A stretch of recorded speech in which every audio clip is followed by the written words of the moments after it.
Good morning, more fight. You know what? I need to know where you've been hiding out, because you was hiding out and then you trying to like sneak back in, coming or in the morning or early and stuff. Whereas before you was like sneaking in at like 8:45. Who you been cheating with? Ooh. Who you been cheating with? Ooh, I like it. That's what I want to know. Sneaking in at 8:45. And now you're finding yourself here at 6:45. Yo, every time you go into the guy and he's accent, you just throw me off. I'm like, wait. I be channeling my mama. Channeling my mama, my grandmama. Does your mama make pepper pot? Yeah. Oh my God. Yes. Okay. My mother. I don't care. You know how some people be like, my mother makes the best. Nah, my mother really doesn't make the best pepper pot. Wink, wink. Lord have mercy. No. You know. There was a point in time in my life where I had my mother show me how to make the pepper pot, exactly how she just make it. Because then when I started to eat pepper pot, I started being like, some people didn't learn how to make pepper pot. They were doing pot pepper. Yes, pot pepper. Pot pepper. There was no sweetness. Like pepper pot has to have this really good balance of the sweetness and the spiciness. And then all of these, like you said, the cabbage and also it has to mix together to have a certain consistency for it to be really, really good. And then you can put whatever you want to put into it. So some people, like my stepmom, she makes really good pepper pot as well. But my dad is, like I've mentioned before, he's Rastafarian. So he ain't putting no oxtail in his pepper pot. And I don't like that. So she'll just make the sauce and then fry some fish, throw it on there and then pour it over. And I'm like, what kind of bootleg pepper pot is that? That's a vegan. One time she had said that he had asked her to try to do it with tofu. And I was like, don't you ever. That's disrespectful. Disrespect. But I started tasting other people and I was just like, yo, like, this ain't it. But I started doing it, making pepper pot, because my mother's in Guyana half the year. So she goes. Nice. Yeah, she either goes right before Christmas or right after Christmas because she wants to be there for her birthday. She's a New Year's baby. Okay. I'm technically a New Year's baby too. She's the second. I'm the third. Yes. So you're all New Year's babies. Pepper pot for me. Woo! And now I'm like, maybe. But literally, it would be like years where I'll be like, I'll make a big batch of pepper pot and then I got to share to everybody. And I used to be like, girl, you don't got to share. Now my friends tell me I go into pepper pot witness protection. Every year, they be like, Sony be talking about it. And then Christmas time come, and you can't find her no more. And I be like, you right. I don't know where they be when I need some griot, because I got a lot of Haitian friends. When I need some griot, or when I'm feeling for some pilau, or some shrimp fried rice from my Trini friends. I don't know about all of that. I just want to know, how do I get the pepper pot? I gotta think about it. Oh, let me like. Wait, I don't need it from you. I want to go straight to the source. I need my mother's gonna be in Guyana. When does she leave? I know, that's what I gotta find out. So there's a lot of transitioning things that are happening in my family right now. So my mother's like, all right, I'm a leave for a little bit, come back and then leave for a little bit. So I don't know. I did ask her last week when exactly she's leaving. Yeah. But I don't remember if she said she's leaving right before Christmas or after. But if you would like, I could tell her to make some beforehand. Oh, I would love that. And then you could be able to have some. Who else has Christmas stuff? I know that Guyanese people have our pepper pot Christmas time. Yeah. I heard Jamaicans have pepper pot too, but it's like some green. Trust me, it's like a green thing. Pepper pot. Yeah, it's disrespect named pepper pot. No, girl, come on over, join us, girl. We got a surprise for y'all today. Come on now, don't be scared. Come on over. Don't worry, that side of the table is not lit up yet, so you get to go. Yeah. But I heard it's like green. It has maybe collards or something in it. I don't know. But it's supposed to be anybody representing for Jamaica? Yes, I don't know what the pepper pot is, but I know that they've said it's pepper pot. They call it pepper pot. But other people, like Haitian people, they have the soup jamon for New Year's. Like for New Year's, I remember that. That's like a pumpkin something, right? Yeah, it's like a soup. I think it's like a pumpkin soup that they do. It's a pumpkin-based soup. The nice Trini talking about black cake. Yeah, a lot of people do the black cake. I am not a fan of black cake. No. I like black cake. I used to tell my mom all the time. My grandmother, Renaissance woman, make cakes for. But not everybody knows how to make a good black cake. Grandmother knows how to make good black cake. She would make black cake for people's weddings. Oh, nice. Then sew them their wedding dress. Girl, I mean, she just was doing it all, but I still was like, nah, I don't want that. She goes the wedding planner. everything. But I don't know. I never took to black cake. I would tell my mother, I know I'm Guyanese, but I'm not going to put myself in no position where I'm making black cake. Well, I'm having black cake at my wedding.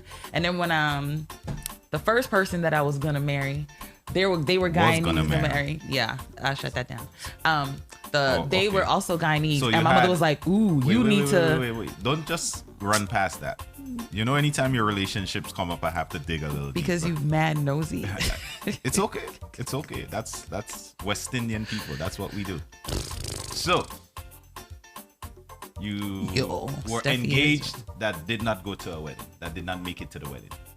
That's what you're saying about this guy, or no, y'all? It was a semi-engagement. Okay. So we did premarital. Okay. We were gonna go get the rings, and the plan was to get engaged. We had the timeline for that year after they finished doing something that was really important, and the plan was okay.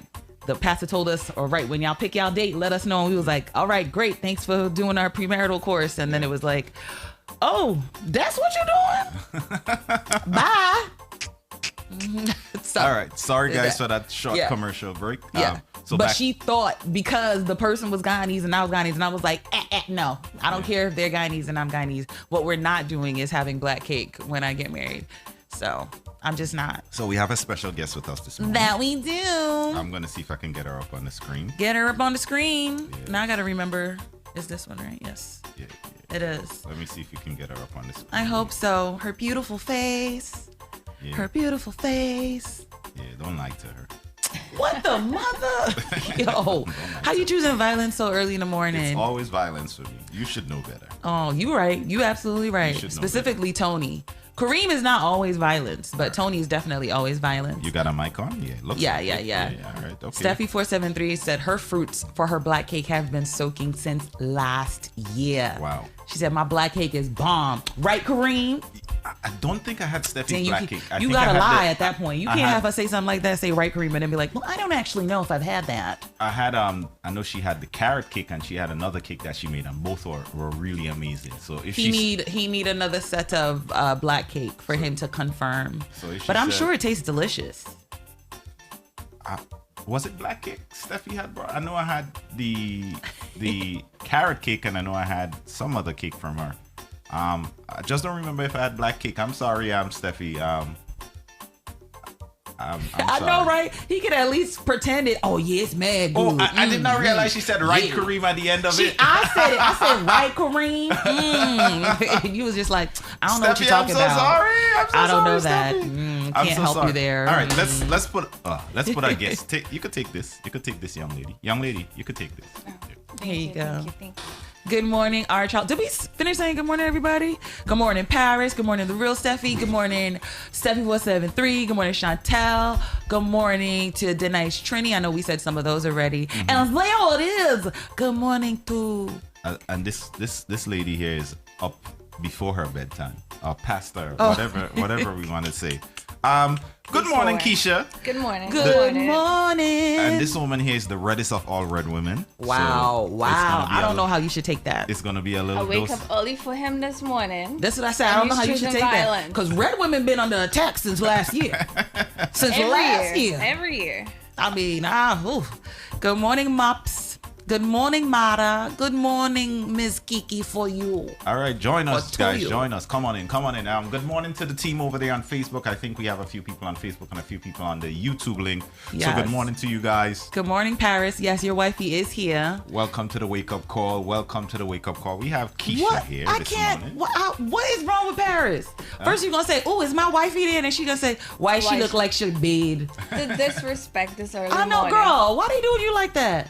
She is part of the backbone of GMGT. So I was about to explain that. Yeah. So Keisha is one of the guys who's behind the scenes. Guys. Behind the scenes, she does a lot of the social media management and a little side of the business end. So that's one of the people that's responsible for us staying up and a lot of the messages that you see posted online. So, guys, this is Gigi. This is Keisha in the flesh. Do you want to go to sleep and wake back up? Try it one more again? Let me just take my mic off. Ladies, y'all could handle the show from here. This is Keisha in the flesh. Keisha in the flesh. The name. Our Charles on Twitch. Okay, R. Charles on Twitch. R. Charles. Yeah. That's what She just said, "Good morning, R. Charles," and I'm sitting right here. Because you literally said the other day, "It's me," and I said, "Who's you?" I know, and I was like, and kept on going. Oh, Paris says that's because Keisha always looks homeless. Why she gotta always look homeless? I'm not understanding. Wow. What is up? Wow, what's up with the hate, Keisha? You know, Why I'm they about coming? to go back You to my started bed. it though. No, it's okay. It's I'm okay about for to me. go back to my bed. So the nice Trini says 2 mornings straight, Kareem. The nice Trini, I don't know what's happening. I'm Do just you mixing messing up names and all of that. Just doing too much. I just want to apologize. Probably too little. I just want to apologize in advance for any names I may get wrong for the rest of the show, because it seems like it's a trend now. Well, that reminds me of something that we can talk about before we take the break. No, probably after we take the break. After we take the break. Yeah, okay. In regards to that, just keeping names straight. So now saying Ami. Good morning, Keisha. How are you? I am good. Yeah. How does it feel to be here so early in the morning? I don't know. Ask you I again wake now. up and I'm like, it's 6:30 and it's still dark outside. Like, I didn't know that was going on. Yeah, I know. Summer is It's done. disrespectful. Summer is done. No, That's- summer can't. Summer what- can't done. That's what, I don't that's like what that. happens when summer is over. It really made me sad. This morning, Yeah. I feel like it's been like that the last 2 mornings, but this morning, I don't know why it made me feel extra sad. Maybe because last night, I had to go to a friend's birthday thing, and it was like 7:30ish when I left the house, and I walked outside and it was dark too. So I left the house, it was dark, and then I wake up and it's dark, and I was just like, And it does looks not a little feel bit good. gloomy, and you look at the trees and you're like, I oh, don't all the like leaves that. are falling off. Yeah, and you know, once this start, it's September right now. It's not gonna come back until March, maybe April. So this is starting that stretch of time. What I don't like about it is it doesn't happen gradually, right? It's like it's bright outside at 6, and then you wake up, and in 2 days it's just dark at 6. It's no gradual transition over into that. It's like It be really hitting that. I don't even feel like going no more. It be hitting it. It be letting it go up, shoot up much higher. Cause that was me definitely. I was like, it's all dark outside. I don't even want to go no more. But I had to go because it was my friend's birthday, and I was like, I want to shout her out. I want to make sure she know I loves her. So. today's her birthday. No, yesterday was her birthday. And we didn't sing her happy birthday. I know. I be saying to myself, if these people I know who have birthdays, I mean all of the time. So but I be like, bring them in. I should be telling them, You make gotta sure you let- sign on so let me- that you can hear let them me say serenade happy them. birthday. Let me serenade them. Lord have mercy. That wonderful voice that I have over I there. know. So did anybody count? Cause I went back and I recorded and I posted that video on my Instagram. Wait, the you? Yeah. You acting funny. I tagged you on it. I don't be checking IG like that. Yo, let me. I tagged you on it. I think they're gonna post it on the regular wake up call as well. How long was it? I think I counted like 40 or 50 seconds. Really? Yes. Nice. Because I remember when I was thinking it, I was looking at the time, and it's about 120 seconds. The video that I posted is 120 seconds long, and at 28 seconds is when you start. Yeah. So I let it go past when I was like, oh my God, yeah. Before I hit and said good morning, I cut it off right before that. So I was like, damn, I feel like I counted at least 40 or 50 seconds before you scruggled out. Ladies, take notes. I can blow those pipes. For 40 seconds? For 40 seconds? Yeah.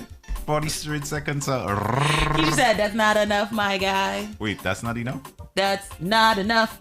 I mean, and I said, hopefully you'll get to 119. Hopefully. That's what I put in the caption. Hopefully you'll make it to 119. Hey, good morning to Nate. Good morning. Welcome. Good morning, Molly. Good morning to Dexter. Morning to Jackson. Morning to the team down there in Florida. Lady Taz, if you locked in, Juki Johnson, the whole team down there. Remember, guys, Juki Johnson has an open invitation for GMGT Warriors, who's traveling to Miami. Like you forgot where it was. He's volunteering to pick you guys up and take you guys around if necessary. Oh. So I think he specifically said from the airport. Yeah. Like putting extra stuff on there. He said that. He said he gonna take them around as well? Yeah. Okay. That was the second time he posted All right. something like that. In case that wasn't what he said, that's why I said that. Let me jump in because people be trying to act like they know what my gas do on their own, and I be like, I ain't say all that. But we can coordinate with him just to get all the details together. So guys, if you're going down to Miami, you probably need a quick lift from the airport, or you just need maybe somebody who's familiar with that. Was Juki Johnson, the Jackster. Yeah. Mm-hmm. He said it. Kareem said he said it twice. So he said it for sure yesterday for people to hit him up if they're coming out there. Yeah. So Juki Johnson definitely put that out there. And Nate Green asked if you're Consuela's cousin. No, Nate. I'm not Consuela's cousin. Tell the people where you're from. I'm from, originally. Yeah, where your people She's from? like original. Where your people them from? I'm from Grenada. Me and Kareem actually is from the same parish. Yeah. I've known Kareem all my life, basically. Oh, I'm so sorry to hear that. I know. Sorry. You see, and y'all wonder why I be choosing violence. No, sometimes, I choose violence because sometimes I be you trying gotta to go get first. back. You gotta go first. I'm preempting. I'm not waiting for y'all to read proactive. it out. Yeah, I'm coming out aggressive so you guys know. Don't forget your belly button, business. the Jackster. No, you be mad proactive and nobody be even doing anything to you. I be showing up after the fact because I'm like, someone needs to stand up for them. When anybody talk about y'all, you always say don't forget the belly button. Because a lot of people forget their belly button. You ever smelled a stink belly button? It is not what's up. It is not what's hot in these streets. I have some people with some really deep belly buttons. Yeah. Put your finger in there, come out this lint, black bubble spot. No, just go back and go clean your belly button, please.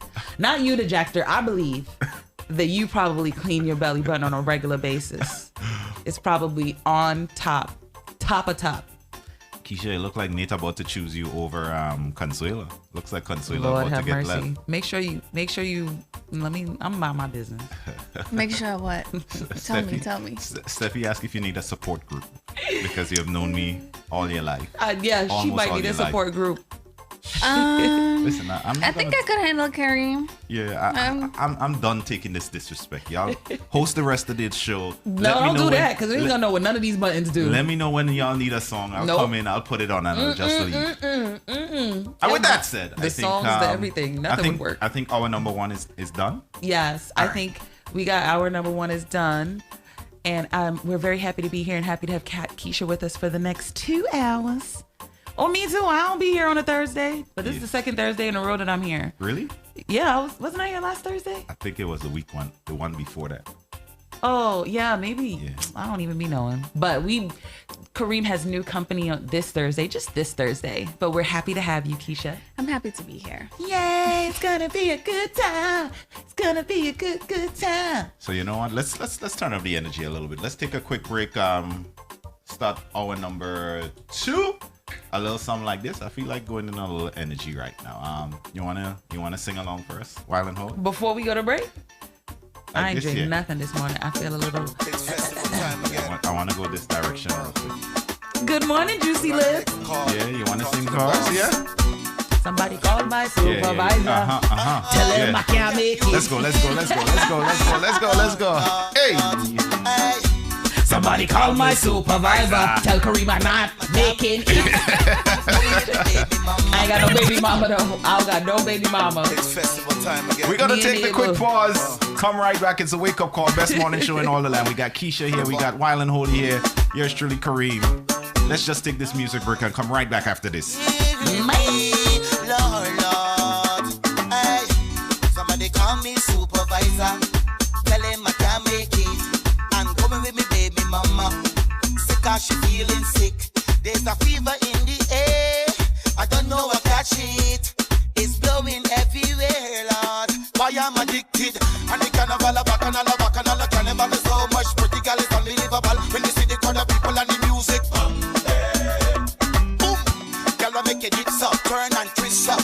When the man just like with you. To the ragga calypso, the music. Is this a carnival? Or this a bacchanal? It can't be no carnival. Or this a bacchanal? Or this a carnival? It can't be no bacchanal. Hey, Eastern Parkway. Yeah, we did that to Labor Day. Said the woman and man, them a move to the rhythm section. Is ba-dum, ba-dum, ba-dum, ba-dum. Check the people down in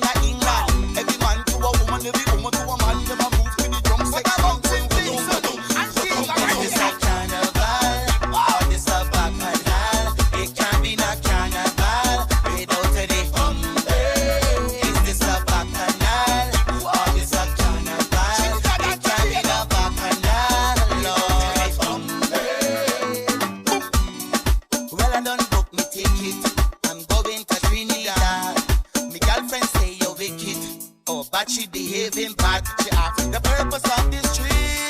I don't want trouble.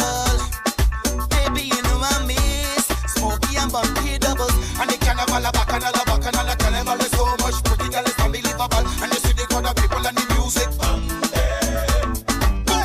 Girl, I make it dip up, turn and twist up. With the man, them a grip ya to the ragga calypso. The music. Is this a carnival or this a bacchanal? It can't be no carnival. You know what it is. This a bacchanal or this a carnival? It can't be no carnival. Boom! And the carnival, a bacchanal, carnival is so much pretty girl, it's unbelievable. When you see the crowd of people and the music. Hey, whoa! Girl, make your lips up, turn and twist up. When your man them a grip you to the ragga calypso, the music come. Again, wait. Carnival, a bacchanal, carnival is so much pretty girl, it's unbelievable. When you see the crowd of people and the music come. Wait a minute, no. Girl, make your lips up, turn and twist up. When the man just a grip you to the ragga calypso, the music come. Fresh that. Why is a carnival? Or is a bacchanal? It can't be no carnival without any. Or this a bacchanal? Or this a carnival? It can't be no bacchanal. Let me hear you sing. Pump it, hey. Pump it. Yeah, you know. Pump, hey. Pump it. When that sound good, hey. Pump it. So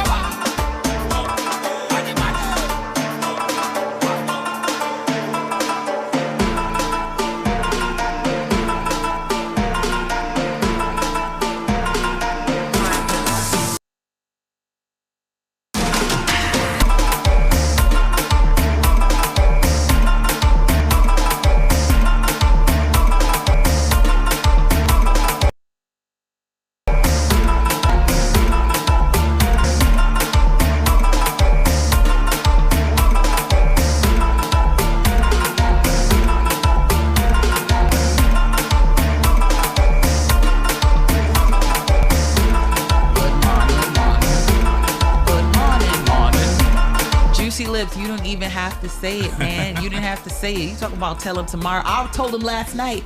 I said, I can't make it on Friday. Don't look for me. Won't be there. Don't worry. We gonna make it up for y'all tomorrow.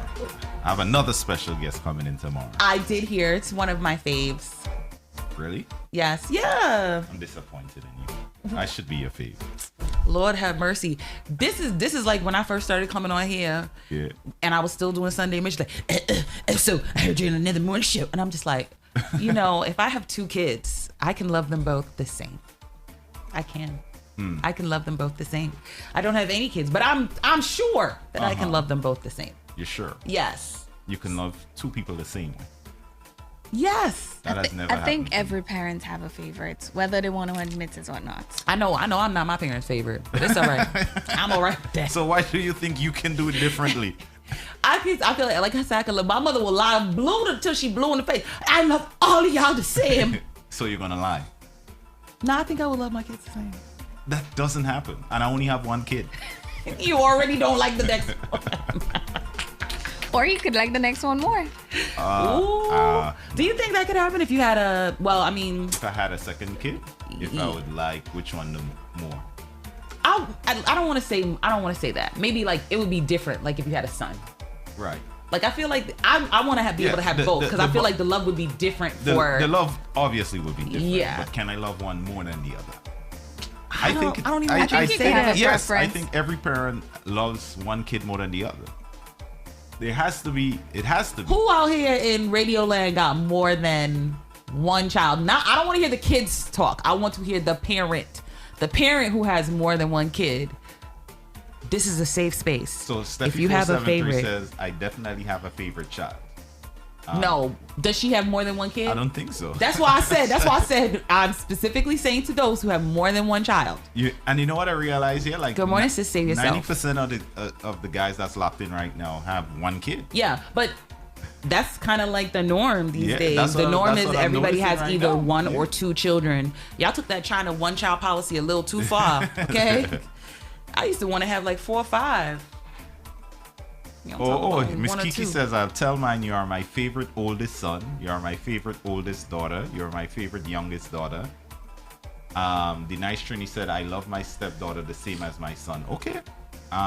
Okay. I'm not doubting that. I'm not doubting anybody that thinks they love their kids equally, but I don't think. I'm not gonna. But that's what I'm saying. Yeah. Until you have another kid, then I want to ask, because I feel like you hear people say all the time, like, "Oh my God, I didn't know I could love somebody so much," which is great. It's amazing. It's great. And so you didn't realize that you could love somebody that much. It might be possible that you could also love another child that could surprise you too, where you could love them all. It's possible. That's why I said maybe not more. Maybe there's a different, because I'm sure, Denise Trini, you might love your son differently than you love your stepdaughter. Not because she's your stepdaughter, but just because, again, gender, I think sometimes does play a role.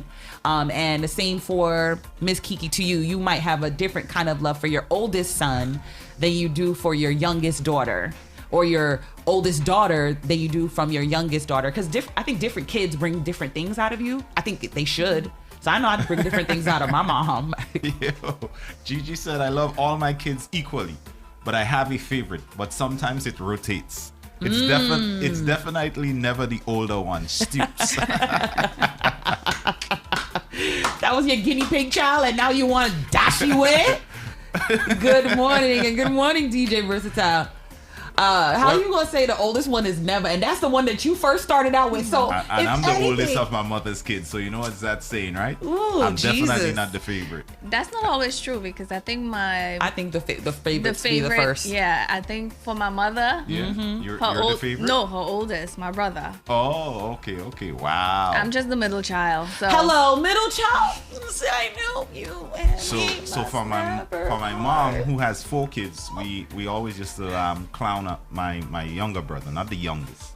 So I was the oldest. My sister is the only. Then there's my brother, and then there's my other brother, who's the youngest. So that third sibling. Oh my God.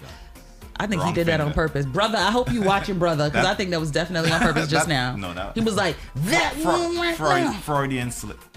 That third sibling, he had no designation. So we always used to make fun of him. But the funny thing about it, he was the only child that was born at home. Literally in the home. In the home. So he's the only one that's sure that he's his mom's child. The others, we could have been switched at birth. At any point. So DJ Versatile had made a statement. He said, I don't really... he had said something about he has 3. So the youngest one is the favorite by default. Oh, Nate said his youngest is the favorite right now, but he said that can always change too. So I was like, maybe that is something where it can kind of like switch around. Yeah. DJ Versatile is the only one who was like, nah, like the youngest. He didn't say nothing about it switching places. But I have a theory. With my mom also has 4 kids. It's 5 of us all together, because my parents, they had the 2 girls together, and then they each had a boy. So out of all 5 of us, of my siblings, I am the only one that was not spoiled. I also had a stepbrother that I mentioned before. So even if you include him, I'm the only one that was not spoiled. You spoil your first. Okay. Because it's your first. It's like, oh my God. That's why I be saying I feel like the first be the favorite a lot of the times. Right. So it was the first. So first, my older sister is the first for my mom and my dad. Then I came. Then they're like, oh, it's that second child. You know, all right. They knew they wanted to have more kids, and you usually spoil your last. So then when my youngest sister came, she definitely got spoiled because she's the last, right? My youngest brother got spoiled. And then both of them ended up having sons. Yeah. So because they're sons, they are also very spoiled. And then my stepbrother, he was the same age as me. So by the time my youngest brother came, we were like 11, 12. So he'd been the only child for a really long time. So he was also very spoiled. So I'm the only person that didn't get spoiled. Now y'all know why I'm so extra. This is why I'm so extra. If they had just spoiled me just a little bit, just a little tiny bit, I wouldn't be so extra, but then I wouldn't be the one wild and holy that y'all love, you know? Speaking about kids and speaking about extra, this one came across the Trello, right? This lady, she said, I'm mad at my friend because she allowed her baby to cry through my vows instead of taking the baby out. I paid thousands, that has to be a Jamaican, because let me read it the way she wrote it, so y'all can get it. I was vexed at my friend because she allowed her baby to cry through my vows instead of taking the baby out.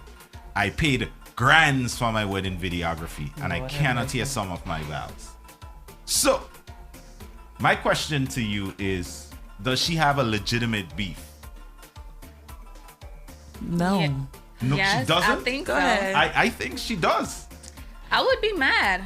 I would be mad. It's either two things that would come to mind. Right. Either the lady just bad mind and she, like I love it already. Go no, ahead. because it's like she don't want me to be genuinely happy in that moment, or Right. she's just selfish where she wants to experience the wedding and she's not thinking about me who's getting married and respecting me at my wedding.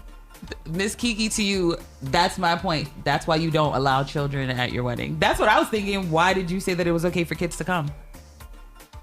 I don't mind allowing kids at a wedding. Yeah, then you're gonna have stuff like this happen. I don't want kids Take at them my out. wedding, except maybe the one that probably You can't tell the people one what that to do might with their bring up kids. the ring or something. Beyond telling them, okay, this is a adult only wedding. Like, I know people who have had kids where they've had weddings where they've said the only children who are allowed at the wedding are the kids who are actually in the wedding. Participating. Yep. If they're not participating, don't bring them. Okay.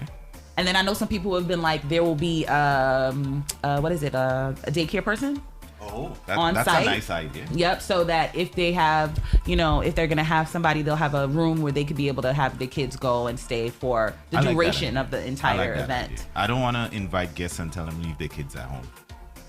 I don't want to do that. I think kids add a nice touch to weddings, and yes, you may have the things like that, but you can put that like, hey guys, respect the vows or whatever. You could put a little note in the invitation like, although kids are allowed, such and such is the case, but I don't think I want to not put that rule where say no kids allowed. I would rather put that rule than tell people, if your kids start crying, you gotta leave. But I like the daycare touch. I've never seen that. I never heard of it. When I was planning my wedding, that was the plan that I was gonna do, because I had heard people had done it before, and I was like, oh, that makes sense, because I don't want to tell people they can't bring their kids, especially because it was gonna be a destination. So I was like, all right, we'll have a room on the side, we'll have somebody there, we'll pay somebody to do like first shift, second shift. I wish you was dropping on that wedding, girl. It was destination wedding, so it wasn't gonna be. I feel like destination weddings is not as many people, but it was gonna be a lot of people, only because it was gonna be in Guyana. Okay. Yeah, and So the Marriott in Guyana is not back cheap. home. Yeah, because my ex-husband, a lot of his family is in Guyana. But I feel like if you're gonna do that, sometimes people are not necessarily thinking bad mind in terms of like, I'm gonna stay here so my baby, like, she might not have done it on purpose. She might have been thinking like, okay, the baby's gonna calm down eventually. Again, I don't have kids, but I just see like when I'm at church, sometimes that happens too. And then after it's been for a very, very long time, then like one of the ushers will be like, hey, we have a mother's room, and they go to the back and they sit in there if they want to. But some people don't want to go back there. They want to be able to hear what's going on, even though there's a TV in the mother's room, but it doesn't matter. And so that's, I'm like, the person potentially, we don't know how long the vows were. Maybe they was like, oh, the baby's gonna quiet down just now. And they would just kind of like, and if it was a very, very long time, then maybe. But I don't know. That's what I said. They probably just don't want to miss out on what's going on. Yeah. I don't think that it was malicious. Selfish. So Nate says, bring the kids, make them sit at the back. But the general consensus here is that people say they don't want any kids at the wedding. So the nice Trini says, I'm alone in my reasoning, which is probably true right now based on what I'm seeing here. Miss Kiki says, tending to your kids during a wedding also causes distraction. Yep. Berthel said, tired kids are gangsters. Berthel knows. That's her profession, so she definitely knows. Where else? I saw Gigi made a comment here. Yeah, Gigi said, first of all, don't bring no children to my wedding. Second, when you hear your child bawling, step out. No kids of crying age. I think that's a good all kids are crying age. So I just did a wedding on Sunday night, and there were kids. My daughter was there. And there were a few kids a little bit younger than her, and for the most part, I wasn't at the church. I was at the reception, so probably that's not a good example. But then some people don't like having kids at the reception either, because sometimes you're paying like $150 a plate. You know them kids ain't eating that food. Yeah, They first of all, they want McDonald's. So it doesn't matter. So, and that's why I'm like, there's no reason to have them there. So I was like, have a separate room, let them chill back there so the parents have an opportunity to fully engage. And then the kids, they don't want to be there anyway. And they mad that you got them dressed up in this monkey suit. They mad. That's why he was probably crying. Good morning, Spice Kid. Spice Kid said I went for food at the wedding. No, Spice Kid. I was actually I did not get no food. I barely got any food because I was the DJ. I barely got any food. They were supposed to bring you a plate. Yeah, so the reception they had the cocktail hour. But then I saw like heavy food being served. So I thought they were doing cocktail and dinner in one. So when I saw the food was running out, I ran over, barely got anything. Like 2 pieces of chicken, like a scoop of ziti, and some little vegetable rolls or something. The vegetable roll was awesome, by the way. So I'm like, damn. But it filled me up. I was like, good. This is good. I can hang with that. Then about an hour later, I heard dinner is being served. And I'm like, what? More food? And I'm already full at that point. But one of the servers did come over to me and he's like, yo, what do you want? Right? Almost to the end. And I told him my order. And I never saw him again. Because he saw Bambi he wanted to wine on. I never saw him again. And at the end, by the time I realized what was happening, I'm like, oh, okay, so this is finally over. Where's the food? All food is done. So, yeah, I didn't get any food. Yeah. Sis Say Yourself says you got to know what kind of child you have. Parents be fronting sometimes. Yes, I fully agree. True. I fully agree. They be sitting there, they be like, yeah. You know that baby about to stop crying. Or that toddler. Or that 6-year-old. From a young age, my daughter was always like understanding of situational awareness. So you can't tell me I can't bring my daughter. Otherwise, I'm not coming. I'm definitely not going. If I'm going to a wedding and you tell me my daughter can't come, then enjoy your wedding. Yeah, I'm not keeping my daughter home. I'm taking my daughter with me or my child with me. It's just not happening. There are some people who are like that, which is why I just be like, Yeah, you're not telling me to keep my child home. She understands the situation. Morfire said Wildfire's children will be models. They would have model behavior. They would be just the sweetest things. Wildfire, so Wild and Holy and Morfire having a baby. That's what it is. Digital Wildfire? kids. Let's talk about digital kids here. All right. I like it. Sis Save Yourself said, question. I'm attending my first wedding. It's a destination wedding. Am I obligated to get a gift? And if so, do I ship afterwards or bring on the trip? I would say ship afterwards. I would say ship afterwards. Sometimes I say, I'm not gonna get it. I would say ship afterwards. Sis Save Yourself. To carry, unless it's something really small or portable. Yeah, I would say ship after, because to carry something and then the couple will have to carry it back. And let's say 7 or 6 other people bring in huge gifts to a destination. I think it'll be a hassle for them to bring all that stuff back after. So I would say ship after. I think you can, and to the question of should you bring a gift, I operate on depending on who the couple is. Who the couple is and how close I am. And how much this wedding's gonna cost me, legitimately. Like, sometimes you go to a destination wedding and it costs thousands and thousands of dollars to go. Yeah. And I'm going to a wedding next year. One night in the hotel with the discount is over $700. Just one night. $700 US? Yes, $700 US. Are you guys with the discount? Without the discount, the rooms were over $1,000 a night. Is that like a 6-star hotel or something? 6-star hotel. Yeah. It's a Four Seasons. Off of one of the islands in Hawaii. One of the smaller islands, not Maui. Maui is very expensive. I've been to Maui a couple of times. I love it. It's very expensive. But this next thing, I was like, this is gonna be the first and last time I'm going to this island. They're not getting a gift.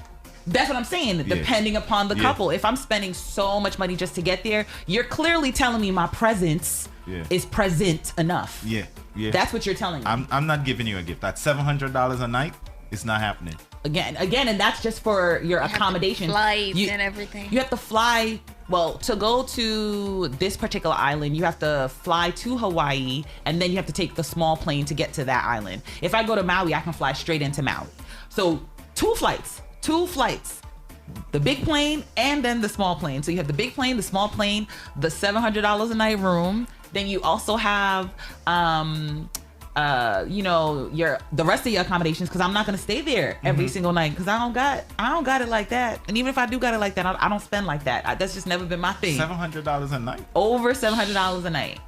So we were like, okay, we're gonna stay on the Big Island, because I've never actually been to the Big Island. So we're gonna stay on the Big Island the time that we're there, and we're just gonna stay at a hotel or Airbnb. And then for the time of the wedding we're gonna go to the small island and stay there for that night. Yeah, just for that night. Yeah, at $700. That's a oh.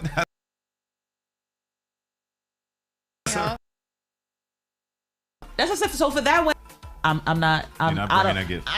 As it stands right now, I may not bring a thoughtful things. So the gift might not be $1 billion, but it might super thoughtful. And this is somebody that I know from a specific space in my life, so I might do something like that and bring a gift that reflects that, but maybe not like a regular gift, because I usually try to give money. Speaking of $1 billion, one person won that lottery. What? $492 million. One ticket sold in a pizza shop in Manhattan. What? On a pizza shop? $492 million. One person. Well, they not getting that after taxes. They gonna get a little bit less than that. I would take that any day. I know. I still would take it. That was a complaint? They're not getting that after taxes. Because sometimes people like, oh my God, they got 400 million. They might have got 200. Yeah. I'm still grateful for it. I'll take one. I'll take $1 million, right? Good morning, Black Wolf. Morning, Scott. How you doing, my brother? Miss Kiki, to you said that this seems disrespectful to me. What seems disrespectful? I think maybe the cost of the hotel. I hope that's what she's. It could be. Some people think it's disrespectful regardless of how much you're putting out to not bring a gift, which is, like I said, for certain people. I've gone to a lot of destination weddings. If I go to a wedding here, I automatically bring a gift. And the rule of thumb is like, depending on how much your plate costs, which your plate will probably average about $150, so your gift should cost at least $150 and up. That's what people said it should start at. That's the rule? Yeah, that's like the rule of thumb, like, because you're paying for your plate kind of thing. They're charged, the people who are having the wedding are being charged at least $150 for your plate, not to mention your gift, not to mention all the things that they're paying for to make sure the event is as it should be. And even outside of weddings, like you go to something that is a sit down something and you're bringing a gift for somebody, the rule of thumb is you should bring something that costs at least the amount of your plate. And you can assume your plate costs about $100 to $150. I was today old when I learned that. Yeah. So, but if you got to start at $150, that's not bad. No, it's not bad. But if I'm also spending tens of thousands of dollars just to get there, yeah, that's a problem. That's a lot. That's too much for me. Still waiting for Miss Kiki to answer what she thinks is disrespectful. She always come back. Yeah. Let's do a quick music pause. We'll come back. We have a Go ahead.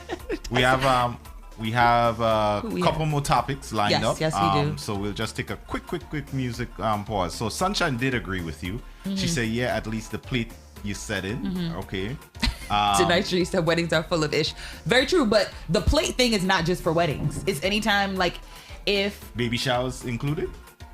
I think I don't know. Baby showers are different. I feel like baby showers are different. So what should be the rule of thumb for a gift at a baby shower? Well, it depends who threw it. So like, most people, someone throws them a baby shower. Right. But like my best friend and his wife, they threw themselves a baby shower, and then they didn't have a baby shower for their second. Which, note to all the people out there who have several kids, you're supposed to have one baby shower, and unless your kids are like super far age apart, like how old Amelia's like 8. If you guys had a kid right now, it would be socially acceptable, etiquette wise, for you to have another baby shower, because there's so many years in between. I didn't know that. I'm learning things here today. These are things that are like social etiquette stuff, right? Let's go. So like, apparently, if you have a kid, the expectation is if you have a kid within like 3 to 5 years of that time, you shouldn't be having another baby shower. Why not? Because you should have had those things to be able to still. You should have a crib. Still need Pampers and all this thing. Yeah, and as a parent, you should be able to get that stuff yourself. Really? If your kid is like 10 years removed, then they say you can have a baby sprinkle. I know this. Obviously, a lot of people don't operate in this space. white people came up with that shit. Yeah, these are all old time etiquette stuff. Yeah. The same thing with like the plate thing for weddings. It's all those are old time etiquette stuff. That this I could rock with. Why but that they have baby the thing. shower and sprinkle. I get the baby shower shit. thing. I get the baby shower thing. That has to be some white person that came up with that. Because at the end, this is my thinking with the baby shower piece. I can understand having a baby sprinkle, and then they say you should only be having a baby sprinkle if you're having a different gender the second time, because you probably don't have the same things. Oh. So, but I know people they've thrown their own baby showers. Yeah. So in that case, like, I would say there should be a lot of mindfulness around the gifts that you're bringing, because nobody's throwing a shower for them. They're providing everything that's here, and they just want you to come and enjoy yourself and bring whatever you could bring. So for my daughter's baby shower, a lot of my wife's friends put up a lot of this stuff. So like somebody sponsored all the food, somebody paid for the place, one of her friends paid for the place. Mm-hmm. So we really didn't come out of pocket at all. Right, which is usually the case. Most times I've seen the parents, somebody's throwing, like the godparents, like I'm a godparent several times over, and majority of the time it's like, if I have a number 2, you want to? I know, I put a cap on it. I put a cap on it. After my best friend had his second kid, and I got in there, I was like, that's it. No more. That's it. I got 6 guy kids. That's it. I'm good. Wow. I got 2 boys. I got 4 girls. Sure. But it's a situation where like when my sister had my godfew, it was they only paid for the place. So they knew that they were going to have a lot of people. So they paid for the place that it was going to be at. And then we did everything else. But some places, they do all of it. All of it. The parents just got to show up. What you giggling at? Sunshine says, Pampers is why you have a baby shower, Kareem. Because you know why? Pampers are expensive. Yo, it is expensive. Let me tell you something. People don't realize how expensive Pampers are until they have a kid. I got so many Pampers in my baby shower. My daughter didn't use... I think she was weaned off her Pampers by the time the supply was finished. Yo, we had like shit from floor to ceiling. I feel like that's what it should be. So now, you know, those baby showers, they be like, bring Pampers, and then you could also bring a gift. And sometimes they say bring a book too, and bring a Pampers, but you could also bring a gift outside of that. But people want the Pampers because they're super expensive. Yo, that shit stood out to me. I'm like, we didn't, like, every time I was like, okay, we don't have to buy Pampers. We don't have to buy, that shit just kept going and going and going by the time the supply was finished. I think my daughter lasted like 4 months, a few months with using. Yeah, we had a lot. Yeah, like I remember my younger sister, she has 3 kids, and the first 2 are like almost 10 years older than my youngest nephew.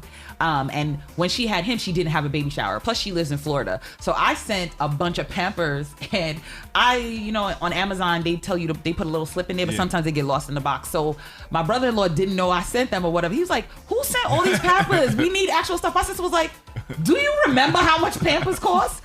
And she was telling him like, this is the best gift that we've got so far. They are so expensive.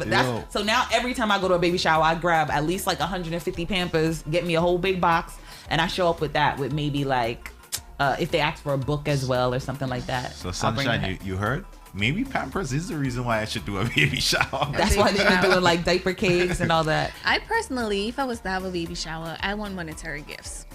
I don't want anybody bringing, like, because then you get so much unnecessary things. You do get unnecessary things. And then you get a lot more of people than don't pay attention to your list, your registry. Yeah, because even with my little sister, well, I'm 20 years older than my little sister. And when it was her baby shower, she had like 3 bouncy seats and like... Return them.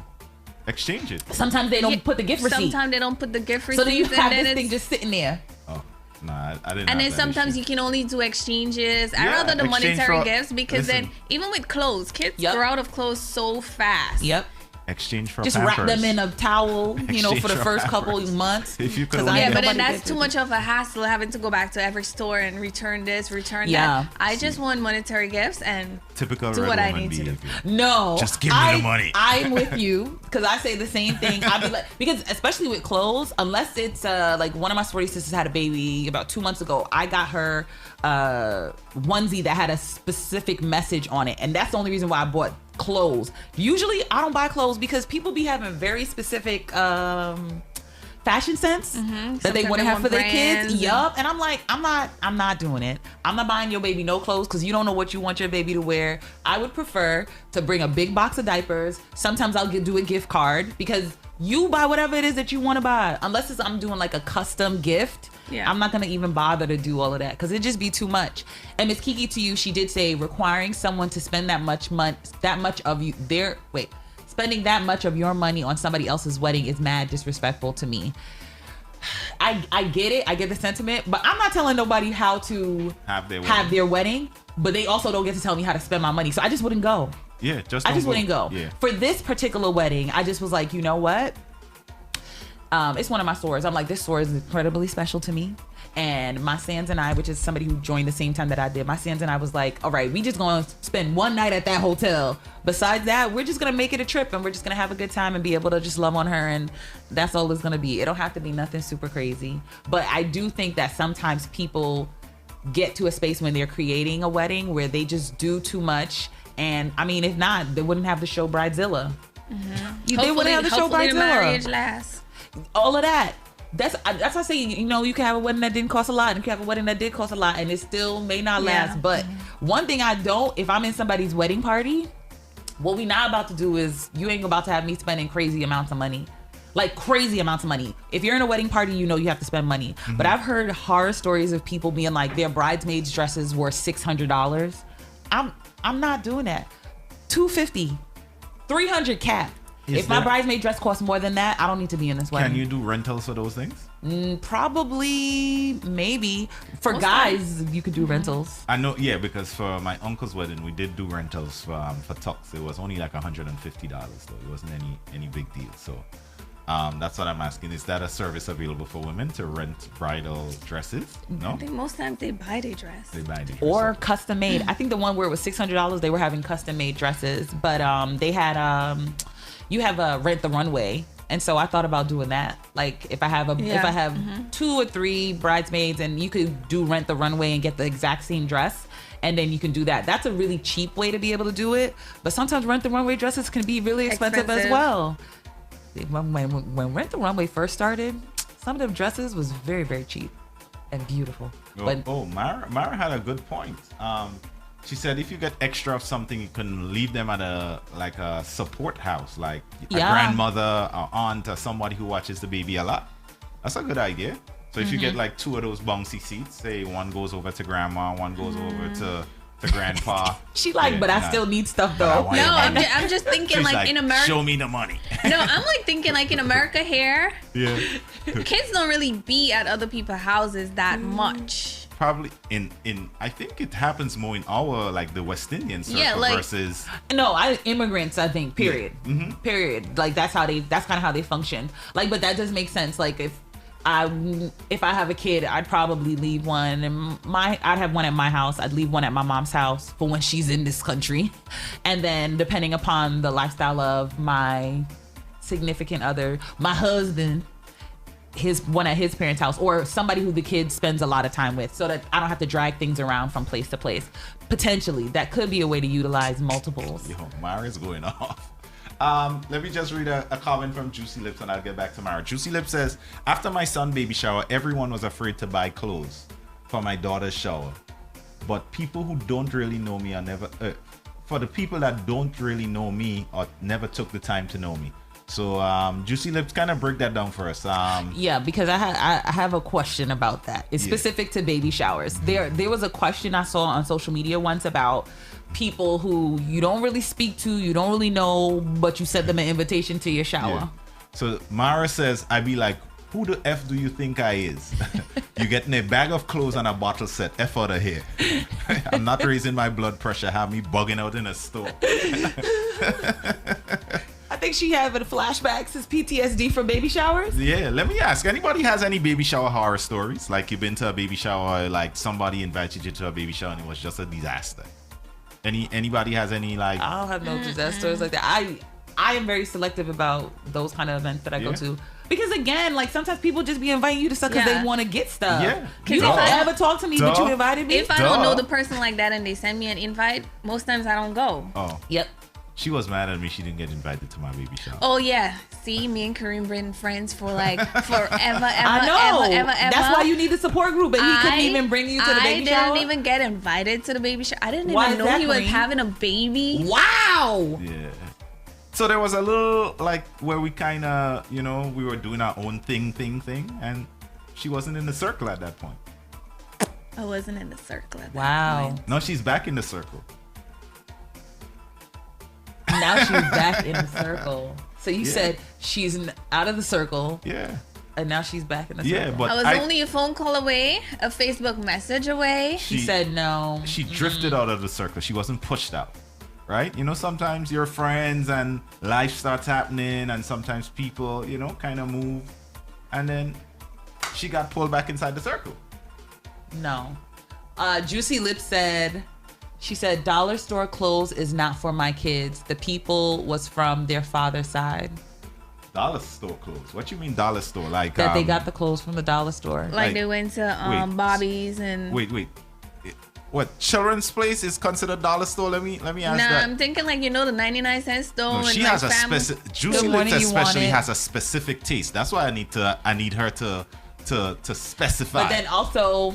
And this is no shade to Juicy Lips. Yeah. But then also, are we also saying that we're not going to appreciate, because you don't know the person's pocket. Exactly. Sometimes they went but all they still, out. And then also in thinking, again, I don't have kids. I don't have kids. But also in thinking to the point of they grow out of stuff so fast. Yeah. Mm-hmm. So like if they went to the dollar store or they went to Bobby's and they got a pack of like onesies that the kid is going to grow out of in like 2 seconds. Like even when I go get diapers, I don't get newborns. I always get like maybe like the 2 or 3, whatever the number's supposed to represent. Because I'm like, they could grow out of newborns really fast. You don't even know they come out of the womb sometimes too big for newborns. So I get them a little bit bigger. What if that person's pockets could only allow for them to buy a bunch of onesies that they know the kid is going to grow out of, so they don't have to be, you know, super special. Yeah. They just wanted to bless you. And you can't, and when you give money, you got to give a certain amount. They can't give you $20 because people gonna be like, what's this? No. I always take money, even $20. Yo, Mara has stories, yo. She said, I know this couple who was married for years. Then suddenly they had an engagement party where they collected envelopes only. Sorry, I missed it. Say it again. Money raising scheme. They were married for years, and then all of a sudden, hey guys, we're having an engagement party, and we only want envelopes. I did see people say that they're like, they have a fund you could put on your registry that they are not gonna do we're just gonna do a fund, and then people could just give money. Mm-hmm. No, an actual registry where sometimes it'll be like a honeymoon fund or a house fund or whatever. Here's an idea. I'm gonna do my next baby shower, but at the door before we let you in, I'm gonna put like a Cash App scan or a Zelle scan. No. And you can't get in unless you Cash App. I'm purposely not coming. I'm just letting you know right now. I'm not coming. I'm not coming. Why not? I'm not coming. Why not? I'm not coming. You think you're gonna come I'm gonna take drink my food for free? But you I don't have like people saying, okay, you want to have your baby and you can't afford it, like you want me to pay for it. And that's what I think where the mindset comes from of why are you having stay your broke ass at home then. In 5 years you had 3 or 4 kids and you had 3 or 4 baby showers. Yes. They were like, you should probably slow down if I have to fund you every time you have a child. Every time I have a child, I'm gonna have a baby shower. Nah, I don't think y'all better pray that something. Kareem, at your rate, there isn't much. I mean, like he only had 1, but he's talking like at every time he has a child, he's gonna have a baby shower. You see why I gotta take violence to her first? This is what I deal with. No. So Juicy Lips did respond. She said, I don't do Old Navy or Children's Place. I trashed them all, including the clothes from my son's grandmother. I thought Children's Place was decent. Yeah, I go to Children's Place and I will buy stuff. That's why I asked, because I know when she said dollar store. Thank you for clarifying. She wasn't talking about. I wish you would have donated those clothes. I wish you would have. If you don't, and that's why I say like I don't buy clothes for people. The one time that I went to Children's Place and I bought like $200 worth of stuff because my what I call my internet best friend, she hit me up maybe like a week. A week before she had her babies to tell me that she was having babies. She was having triplets. Oof. And she went into labor like the next week, so she didn't have an opportunity to have like a shower or anything like that. So before I went to the hospital, she's living out in Philly, I went to Children's Place and I just bought as much stuff as I can and then went to the hospital so that they would at least have clothes to come home to. Right. But that's the only time that I've bought clothes, because I understand there are people like GMGT.LIVE who's like, nope, I don't want Old Navy or Children's Place. I don't consider those dollar store. I feel like, yo, it's kids. That's not a dollar store. That's kids, and they gonna grow out of that clothes. Hell yeah. If you want to spend much more money on your kids' clothes, that's fine too. Go ahead and do that. That's why I be like, I'm just not gonna buy no clothes for nobody kids, because what I'm not about to do is do that. So D Nice Trini says Children's Place is lit. I fully agree. Nobody likes my idea. D Nice says this is pure shit, Kareem. Is he full of shit? Mofire says, is this an Eventbrite baby shower? Yeah. Hell yeah. The next you baby shower. You gotta pay to go, and then you ain't gotta having show no up. more baby shower. So The next God. baby shower that I have is going on Eventbrite. If you can't RSVP for the $30 ticket or the $50 ticket, don't come. Stay home. Then we don't have to bring a gift. No, you don't have to bring a gift. You just pay $30. come. Yeah, 30, 40, 50, somewhere around there. Yeah, you come through. No? You don't agree? No. For $100, you could come through and be the godmother. For I like that. Jesus. I love it. Bid to be the godmother, no, you don't want to be the godson, the godfather, the godmother of my kid? You could bid for that. Starting at $100. No, I'm not Do I hear 200? Do I hear 250? No. Do I hear 300? That's why I don't want no more God Kareem kids. thinks he's really special. Good morning, Selector Chris. Juicy Lips said they should have come. She would have preferred if they came empty-handed. But I kind of feel like, again, so then why invite them? That's a good question. Then why invite them? So we segued through a couple of topics. We started with what? The baby crying at the wedding. And we ended with what? The baby shower? I know. I mean, are there other etiquette rules that like people have for weddings specifically, like not wearing white, not only not wearing white, not wearing like really bright colors, like it's frowned upon to wear like a bright like red dress, because it's like you shouldn't be taking any away from the bride. And nobody pays attention to that anymore. But now, before they said you can't wear white to a wedding, but now they have like all white weddings. The last wedding I went to, was it you couldn't you couldn't use your phone at all. Yes, I'm doing that. Do not you can't take any pictures at all. Yep. Good morning, Jackie. At all. Yep. There's some where they have before you come in, they have you take it. They have the photographers, and they take as much pictures as possible, because and they're going to send it to you because they don't want it to be a distraction, especially when the bride is walking up. And everybody, that I hate that. They should do that at graduations. What are you doing? They should do that at graduations too. I absolutely hate that with a passion. When it's at so a disrespectful. graduation, somebody walking up and their kid and everybody's just running down the aisle trying to take pictures.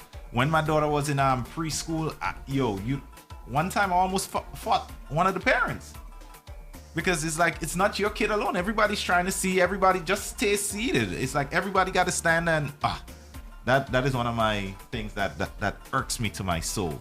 But any other etiquette things? There's a question to what Sis Save Yourself have in here. And no, Stormy is not replaced. This is Keisha. She's always been behind the scenes. She's our Charles in the comments, but she's one of the GMGT staff members who is joining us this morning. And Storm wasn't replaced. She's just getting ready for Miami. That's all it is. Who said that? Selector Chris. Oh. But Sis Save Yourself said, and people choose godparents willy-nilly, no paperwork or anything. What do y'all believe the criteria for a godparent should be? What is a godparent? Because like I said, I have 6 godkids, quick. And I think all of their parents have different reasons why I'm a godparent. Is in case like something was to happen to the parents. That's what some people say. Yeah. Then yeah. And then there's some people who are like, oh no, I have a god. This is just my special friend. My special friend. And then some people are like, no, this is their spiritual mother.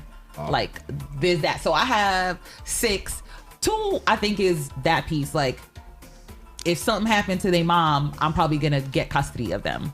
There's no paperwork. There was never baptized, any of that. The other 4, they all went through a religious ceremony, and I was named the godparent there. But I don't think that they have me as like, if something happens to them, my child is going to go live with Sonia. I don't think that that's the case that they have it for. I think I'm the same way. Like I went to church for me. I'm like a godparent of maybe 6 too.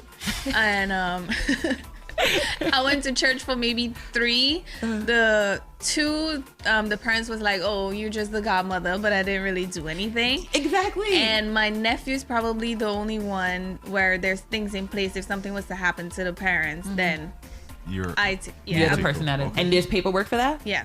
Mm-hmm.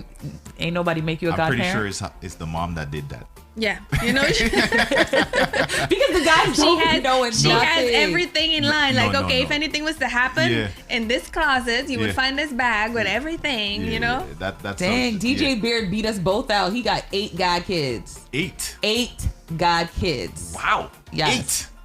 8. 8. D Nice Trini said he has 2 godsons and they're church approved godson. To Nate's point, he said the church have to approve the godparent also if the people are religious. Yeah. If the people are religious, like the girl who I have 2 goddaughters for her, she's not a religious person. Yeah. I've known her since I was 12. I've never heard her even mention Jesus. You know, God bless her though, you know, but never heard her mention God ever. I was about to say the only time I saw her in church was when her brother died, but like, no, not even then. We just went to the funeral home. That was it. That was it? Yeah, that was it. Wow. That was it. But the other 4 people, they are on the spectrum of like, you know, Christian people. So they had religious ceremonies, but I don't even know if the church had to approve something except the ones who were Catholic. I think maybe the Catholic one, they had to put something in. I think Nate is Catholic, right? Yeah, Nate is Catholic. Yeah, and so for that one ceremony, I think the church had to do something, but I'm not Catholic. So I think for the Catholic, like my godson, I had to go to the church prior. Yeah, you had to do like a class or something like that. Class I did that. Oh no, with the nun and everything like that. I think I did that for my godson. How many god kids I have? I think I have like 3 god kids. He only have 3 and he don't even know. Yeah, he don't know. I'm my 2 best friends. Logan Logan is also my godson, which is Silence's son. So yeah, I think 3 or 4. I didn't even I know for sure how many I have, but I don't think even for the Catholic one, I don't think that I didn't have to do that class, but we did all the things in the church and they had us do stuff there, but I didn't have to do a class or anything like that. For everybody else, I didn't have to do anything. I just came to the church. Bertel says she has 14 god kids. 14? Did Mofire just realize Keisha is the one sitting here? I was like, I'm gonna let him live. I was like, I'm not gonna call him out because I seen that he didn't know, and I was like, I'm not gonna call him out. Oh, by the way, Miss Kiki, to you, I did see your comment about the VIP section in the baby shower, and I think I'm gonna go with that. No, don't give him no extra ideas, y'all, because he's really gonna do this nonsense. Exact. That's what people think I'm joking, you know. And that's why I'm telling them, don't give him any more ideas. I'm already not going. My baby shower, Eventbrite, $50 a ticket. You bid to be the godparents and a VIP section. I would pass on being the godparent. So there will be hookah and bottles in the VIP section of my baby shower. DJ Silence, Volcanic Movements will be the DJs for the night. Shakira is going to be the host, and Alma Boy will be performing. $50. That's light work. No. Light work. I'm not going because you're using your kid as a money-making scheme. Alma Boy performing, Silence and Volcanic DJs. I said no. Shakira and the MC, minus the baby part of that. Said nobody's coming, Kareem. Minus the baby part of that. Who wouldn't pay to go see something like that? Save yourself said Harpo, who this woman? She was wondering the same thing. Y'all might not have been on at the time. We said it. Keisha was joining us. But no, nobody's coming to your crappy money grabbing baby shower. But I have questions, not for you. For the comments. Right. These people who talk about they have 14 and 8, I feel like 6 is a lot. And I put a cap on it. And they get expensive. That's what I'm birthdays saying. And Christmas. How do you feel about people how do you feel Jackie about says she's that? coming. Jackie, come on DJ now. Beardy wants to do a guest appearance. Look, no. This is that guest appearance, are you sitting there talking about you going to you're gonna pay? Because you're talking about you want a guest appearance. Remember, you gotta pay to show up. No, well, if he's a guest appearance as a DJ, he don't gotta pay. He's performing. He's a performer. He'll probably have like 5 people there. When rich people do shit like that, nobody complains. I'm doing it. Rich people don't do that. I'm doing it. Oh, rich people be having performances and all that kind of. You see rich people baby showers. It looks so toned down. Yep. It's the poor people that have these grand baby showers. Wow. So I'm poor. Because my baby shower is going to be smash it. No. I'm just saying, sometimes like we go above and beyond for the decor and the space and everything. For the gram, we do. We definitely go above and beyond. Sis yourself said if you get a pole, she'll come and dance. She gotta get a pole. I will come and dance. Strippers. Selector said I got married in Tobago on a long weekend, so technically you had to pay to come to my wedding. That I understand. I'm paying to come someplace for a destination wedding. I'm fine with that. What you're not about to do is tell me to pay $50 on an Eventbrite and then pay $100 Cash App when I walk into the door at Suede, which is what you bought out to do your baby shower. So let me. Somebody mentioned college fund, and this is something I'm thinking about doing right now, right?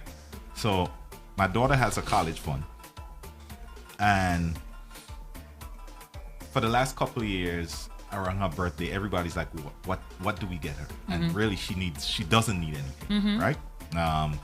She can't possibly get another doll or another playhouse or whatever. It's just ridiculous. So I'm thinking about, for most college funds, there's a digital link you can send to people to put money towards that.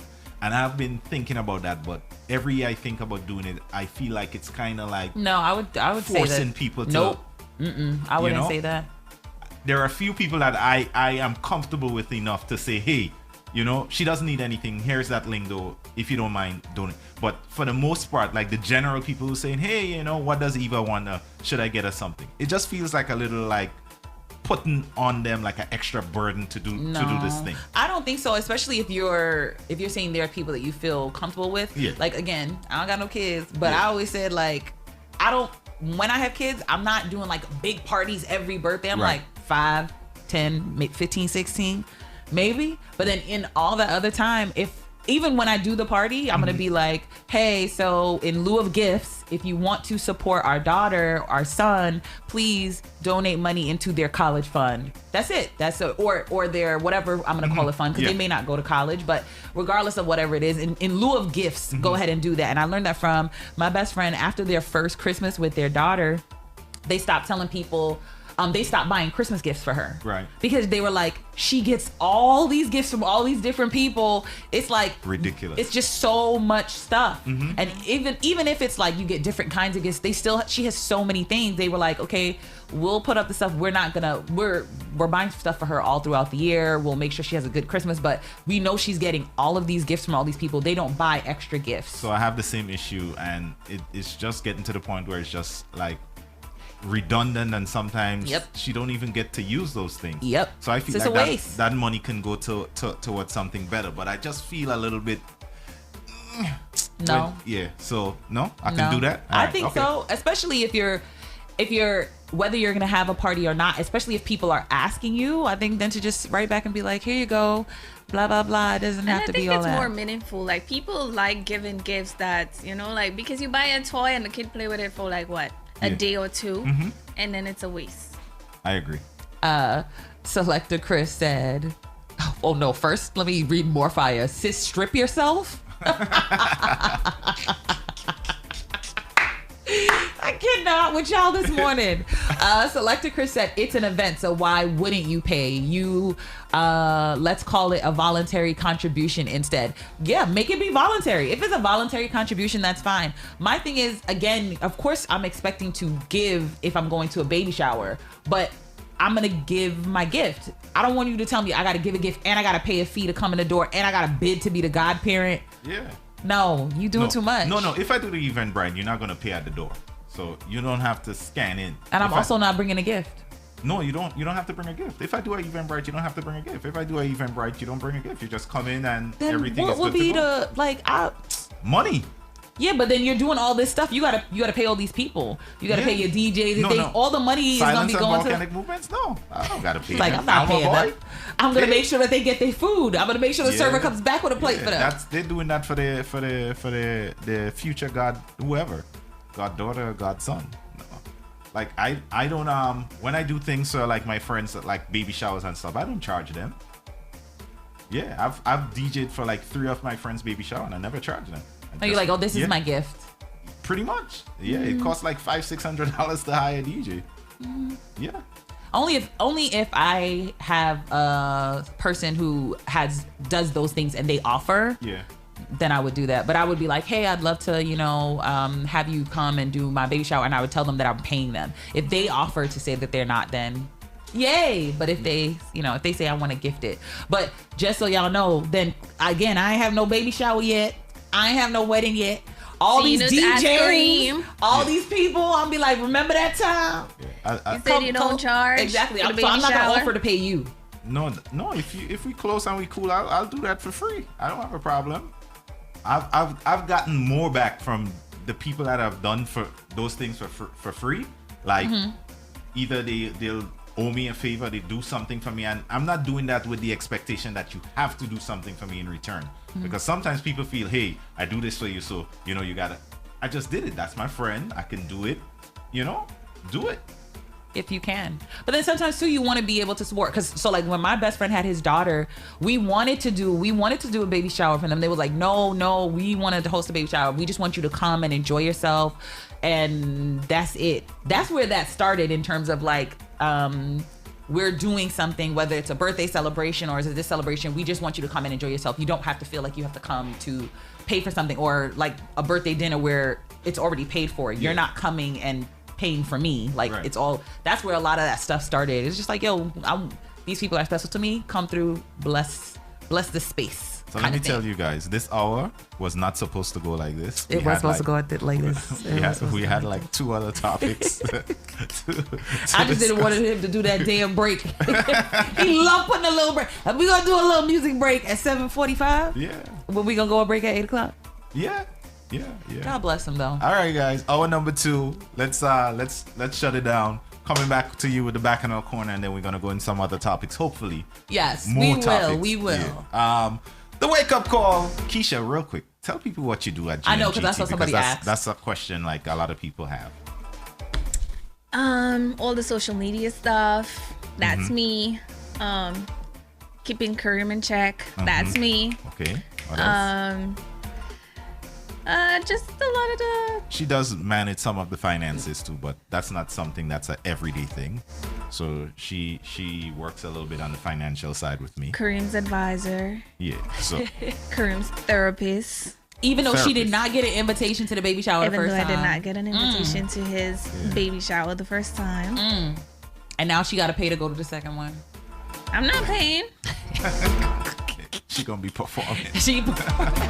I'll perform with Sis Save Yourself. Sis Strip Yourself. Bring the pole. All right, guys, the wake up call. Wild and holy. Hold on. Selector Chris, I am not Kareem's wife. Like, let's go ahead and put that out there. That's not his wife. That is not his wife. Nope, wow. Nope. Selector Chris, if you only knew.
tell them back off, back off, back off. No, for real. Anyway, ladies, swallow, hands on knees and drop, go down. Keep that tempo, swing it around. That's your best friend, grab your best friend, jam your best friend. Bumper, bumper, feel up your best friend bumper. She just give me the number because she recognize your boyfriend. Yes, I like that. I so blessed. Yes, I like that. I step it out cause I fresh. Yes, DJ Beard, this is Tune.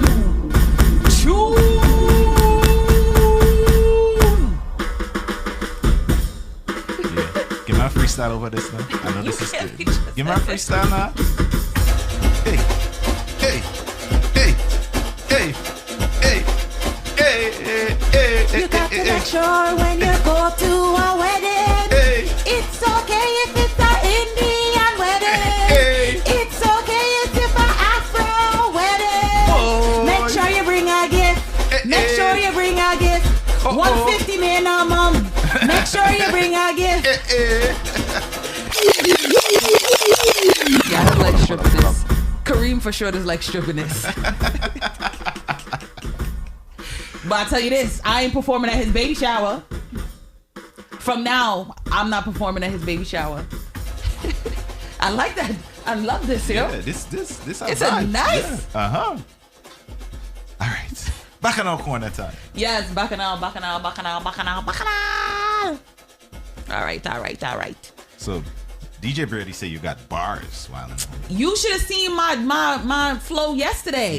Yeah. That flow yesterday was Flow sick. yesterday was noise. It was sick. It was very, very good. I had to post that on my social media too. One of my friends, I posted it on my personal social media. She was like, "This is exactly who you are," and I was like, "They don't know. They only just getting a sense now." Bacchanal corner time. Question: tired of guilt and the ex? I've been with my boyfriend for several years now. We were both married before and then divorced. We both have children with our exes. His ex-wife is remarried, but she filed for their divorce and it devastated him. I filed for divorce in mine. We got an invite from his grown daughter to go to his ex-wife's milestone birthday soon. I don't want to go. They're quote unquote old friends, couples they hung out with will be there, and I'm not comfortable. He is upset with me. I have to see her enough at their children's and grandchildren's events. Am I wrong for not wanting to go? He's making me feel guilty. Good morning, Wonder Boy. Keisha, let's put you on the spot. Dang. I think it depends on the relationship that they have with the ex-wife and the level of security that the wife have. I mean, if she's insecure about the relationship with her and her husband now, I see why she would have a problem with seeing the ex-wife. But if she's secure in that relationship and the man is making her feel secure, I don't see why it should be a problem seeing the ex-wife.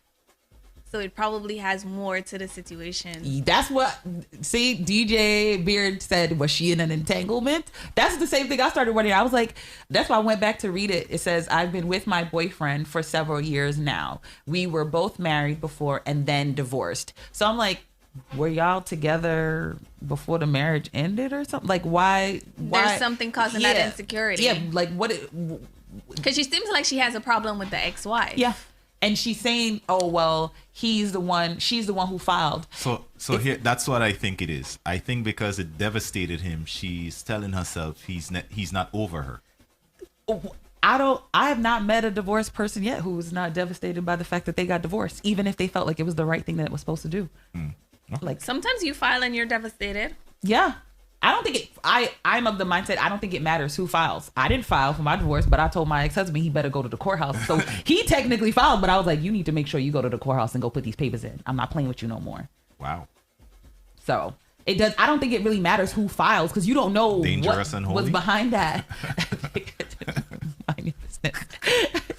I don't think, you don't know why one person filed versus the other. But to Nate's point, women do file for divorce more often. I think it's like 80% more than women do. So than men do. So it happens more often, but sometimes it's not because like they are the ones who are like, okay, I need to get out of this, and the husband's so also distraught. He could have been doing his own thing the whole time, and the woman is just finally like, let me just go ahead and put this paper in. So I think most people get married because they want to be married for whatever reason. They want to be married, but they want to be married, and when it ends, it is a traumatic event. It's a traumatic event. Even though I'm 100% glad to be on this side, I still would like, if I could do it, I probably wouldn't marry my ex-husband, but I wouldn't want to have to go through a divorce. It's a painful process. So him being devastated to me is just like, what did you expect? Did she hop, skip, and jump out of her marriage? Apparently she did. And I think that's where the insecurity, oh my God, he never really was truly over her, because that divorce rocked him. It destroyed him. But then he's asking her to go, so... Yeah, so she's probably thinking he just wants to see her her to again. go to the milestone. But I don't think... So you think that he shouldn't be going to milestone? He can go. He can go. I have no problem. But why wouldn't he come with his wife? Isn't it the wife that's having the problem? The wife that has the problem. No, she doesn't want not to go. the ex-wife. I'm sorry, the girlfriend. Why wouldn't he come with his girlfriend? Yeah. They've been together for several years. But isn't it the girlfriend that has the problem, not the ex-wife? Yeah, so that's what I'm like, in saying that why wouldn't he? Maybe he wants to see her beating the ex-wife. He might not want to see the ex-wife. It's a milestone birthday that my grown daughter is inviting me to. And he wants to be there for his daughter. Yeah, and he's coming with his. I don't. People are weird to me. I think that's just weird to me. If we look in the comments to see what people are saying after the entanglement, Gigi said probably more of those are all of the ex-wife people and friends. She gonna have to feel stuck on her boyfriend. I'm assuming you're talking about. Miss Kiki to you said, why would she go anyway? Nate, no man I know ever filed for divorce. There's lots of men lots of men file for divorce. Right Gigi said, like you, the new wife, it's just awkward to be in that space because it's her space. Even if you have an amicable situation, y'all not friends and those ain't your friends. I don't it's her.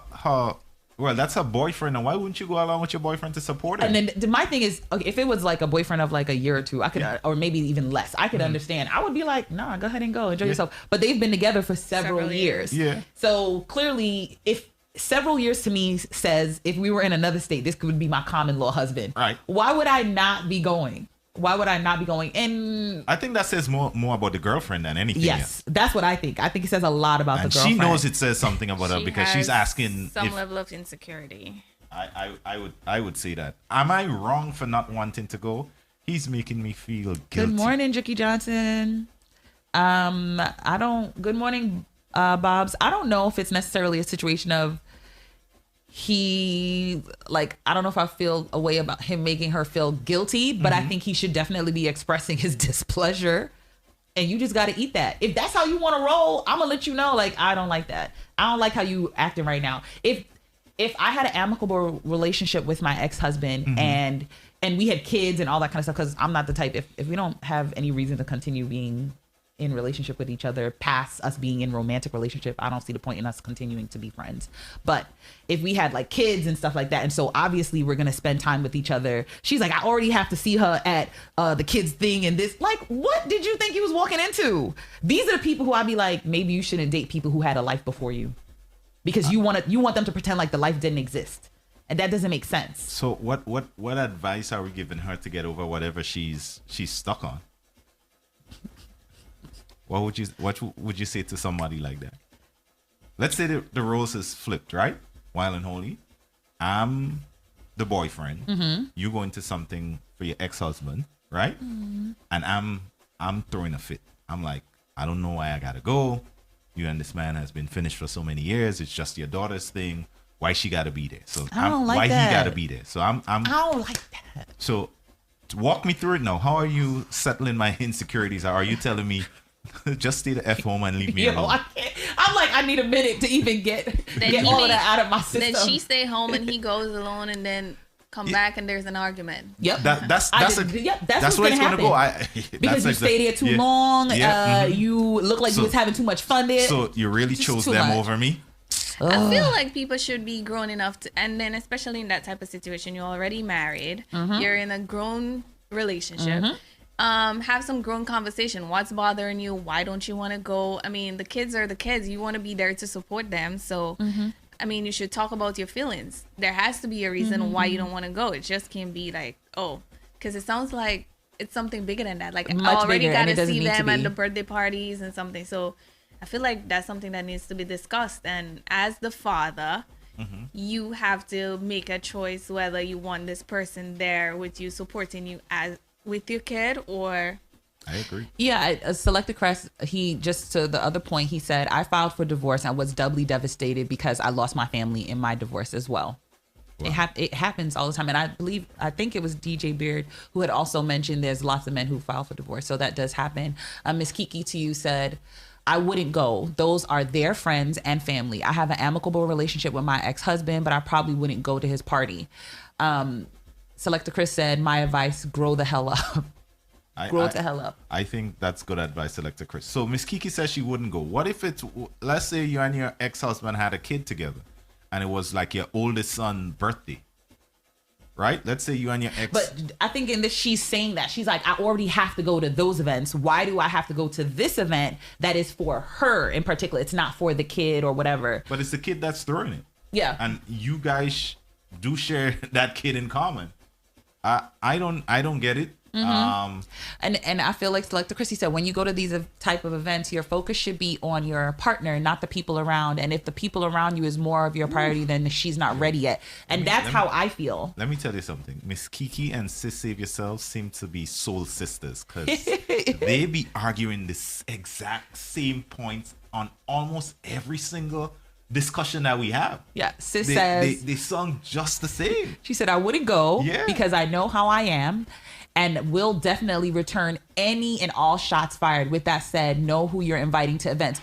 I think, okay, so you see, to Sis's point, right? She's like, I would return any and all shots fired, which if shots are fired, there's that. We don't. That woman is probably not even concerned about you. That's what I'm saying. In here, it doesn't say that they have an issue with her. She's not even saying that people have an issue. She just don't want to be around them. And I'm like, yo, you can't expect to be with somebody who has a past and then be like, I don't want to ever have to deal with that. Like in saying, oh, the friends. If when you in thinking about weddings, we just went to a wedding. You go to a wedding, you probably only know one half of the people that's there too. Yeah. If you even know some of the others. Because if I'm going to a coworker's wedding, who I'm a cool coworker that I know, I'm gonna go there. I'm not gonna know majority of the people there. So Gigi said her presence isn't needed. So why is the big care in her not attending? She has a right to be comfortable as well. Her presence Gigi, why is she needed. Uncomfortable in the first place? A, and B, that's her significant other. Yeah, why her wouldn't she other be with her significant other? It's a social event that is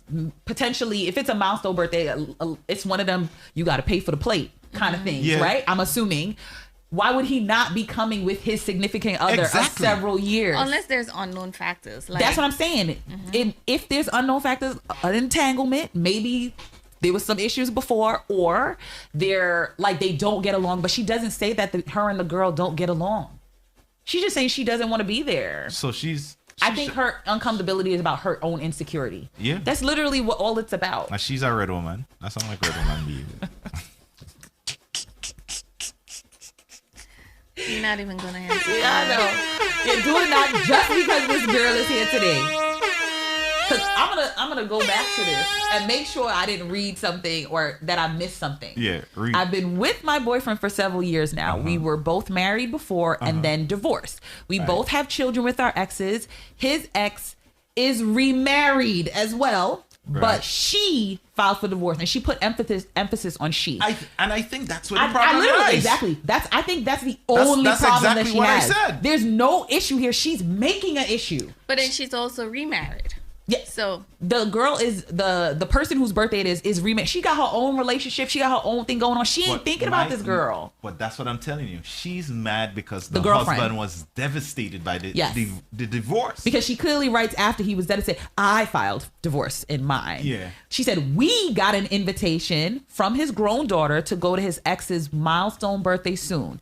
I don't want to go. There, and she puts in quotation marks, old friends, couples they hung out with will be there, and I'm not comfortable uncomfortable. He is upset with me. I have to see her enough at their children's and grandchildren's events. Am I wrong for not wanting to go? He's making me feel guilty. Again, this is all just about her insecurity. This woman is not even thinking about her. This woman don't care about you.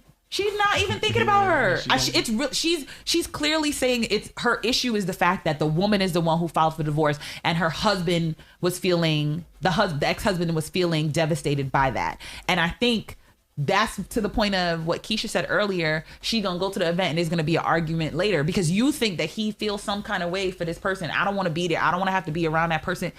It don't sound like the lady got no problem with her. Doesn't sound like it. And which is why when I said to sis save yourself's point of she will return any and all shots fired. I think you should.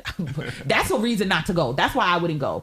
If I felt like there was issues with myself and their past significant other, then I wouldn't go because based I don't. Based on the writing of that story, that woman has no problem with that. Yeah, that's what I'm saying. Whatever like she issue just she has is in bothered. her head, and that's why sometimes I don't understand why do y'all let the things in our head. Like you might be surprised. Go to that event and nothing happens. Nobody cares. But she just doesn't want to be around the girl. It doesn't have nothing to do with the events. But why are women so triggered though? Not people are triggered. Unhealed people are triggered. I like that. Yes, unhealed people are triggered. Yeah. It's not about women. It's not about men. Unhealed people are triggered. Yeah, it's like. In your head, like, oh, they don't like me. I don't know why I got to be there. And this is in your own head. All the people want to do is show up at their party, have fun, go back home. Yep. And I think the difference in unhealed people versus healed people can be triggered too, but it's what you do. Like I always say, feelings are valid. They make sense, but we have to be clear in saying like, just because I feel upset that Kareem thinks it's okay to have an Eventbrite and have a Cash app, that doesn't mean I get to punch him in the face because I'm upset. Oh, wow. You understand what I'm saying? Like me punching him in the face is inappropriate. Me having feelings and being angry is appropriate. You're allowed to have whatever feelings you want, but when you attach certain actions to them and the actions don't make sense, to me, that doesn't make sense. I think homegirl needs to figure herself out. If she doesn't want to go, she doesn't have to go, but you have to understand that your boyfriend, your significant other, has every right, in my opinion, to feel his way about it. So Sis Save Yourself says she was the mistress. The current girlfriend was the mistress. Had to be. Listen. That's why I said, we don't know. She was the reason why the relationship broke up in the first place. That's why she doesn't want to go back in that environment. That's a good point. It literally might be that, because why would you be so bothered by this woman's presence? And she clearly moved on. She got remarried. She's living her life. Yo, the kids don't even have problem with you because they sent the invitation. You was invited. They didn't say, "Hey, Dad, she was the one that broke you up." Situation. That's the one that broke up you and Mom. Don't bring her here. They invited you. They don't care. Or maybe they do and they just want to, like Gigi said, throw shots. Sis Save Yourself says throw a shot.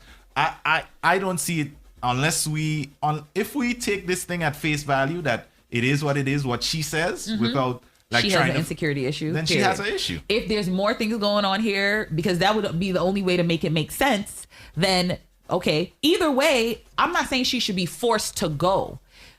Just be clear about what's happening here. So if she don't want to go, you don't have to go. But then you don't he's making me feel guilty about it. Girl, you should feel bad about it. You don't have to go, but then don't be feeling like, oh, I shouldn't have to have any consequence for that. Like, no, there's going to be consequences for that. And maybe that's why I also think probably she wasn't the mistress, because I believe if she was the mistress, probably the husband probably would understand and say, he would probably say, you know what, I get it why you wouldn't want to be in that environment. That's the only reason why I would say I don't think she unless you was feel a mistress. like maybe they don't like her, or I don't know. And then again, that's residing in her head.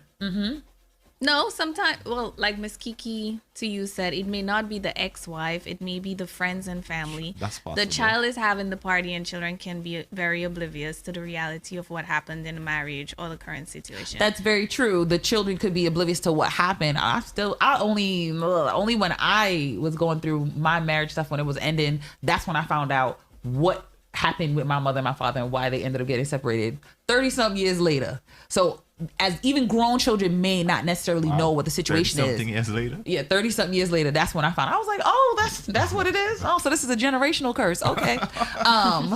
But to the first point of it may not be about the ex-wife, it might be about the friends and family. The only reason why I feel like she's focusing on the ex-wife, she mentions that she doesn't want to be around the friends and families, couples. She puts in parentheses, couples who they were friends with when they were dating. She doesn't want to have to deal with his past, period. Because she's like, I have to deal with this lady whenever we see her at this and this. So it's really about the lady, the past that she represents for her. That's what it is. It's not so much the friends, more so of these were friends that they had when they were a couple. I don't want to be around that. I already have to be around them when they have birthdays and when they go to see the grandkids. I don't want to be around them. Before I meet my husband, he had people that he dated, he had people that he had sex with. He had people that he was in relationship with before then. Like, they're pretty much you gotta no virgins left. So yeah. Everybody just remember your girl or your guy has been with somebody before you.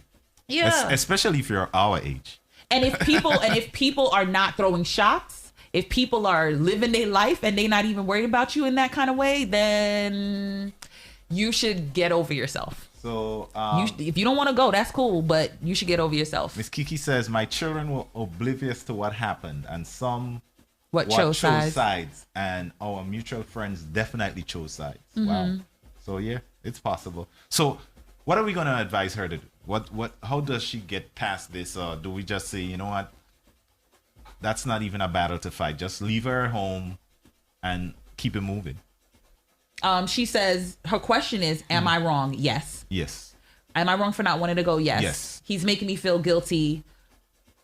If you don't want to go, you don't have to go, but you have to understand that there's consequences for those actions. What could he possibly say to make her feel guilty? I wouldn't say that she's wrong for making her feel guilty. No, am I wrong for not wanting to go? No, I think you're wrong for not wanting to go. Yeah, I think she's wrong. I don't think she's wrong.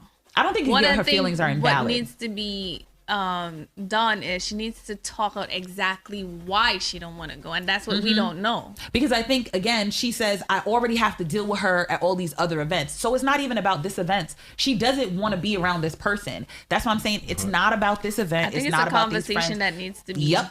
Absolutely. That's what I said. I don't think there's a right and wrong to feelings. So her feelings, you're not wrong for your feelings, but I think you're wrong for not going. Yeah, I think you're wrong for not going. I'm in that camp. And I think that, to Keisha's point, you should have a conversation. Or, I mean, if you ain't ready to put your big girl panties on, then don't have a conversation, but just know that it's going to cause friction in your relationship. Actually, keep the thongs on. Don't put on the big girl panties. Go ahead. How did we get there? Because it's Kareem. It's Tony. That was Rami. Tony would have said some next wild-ish. He would have said some next things.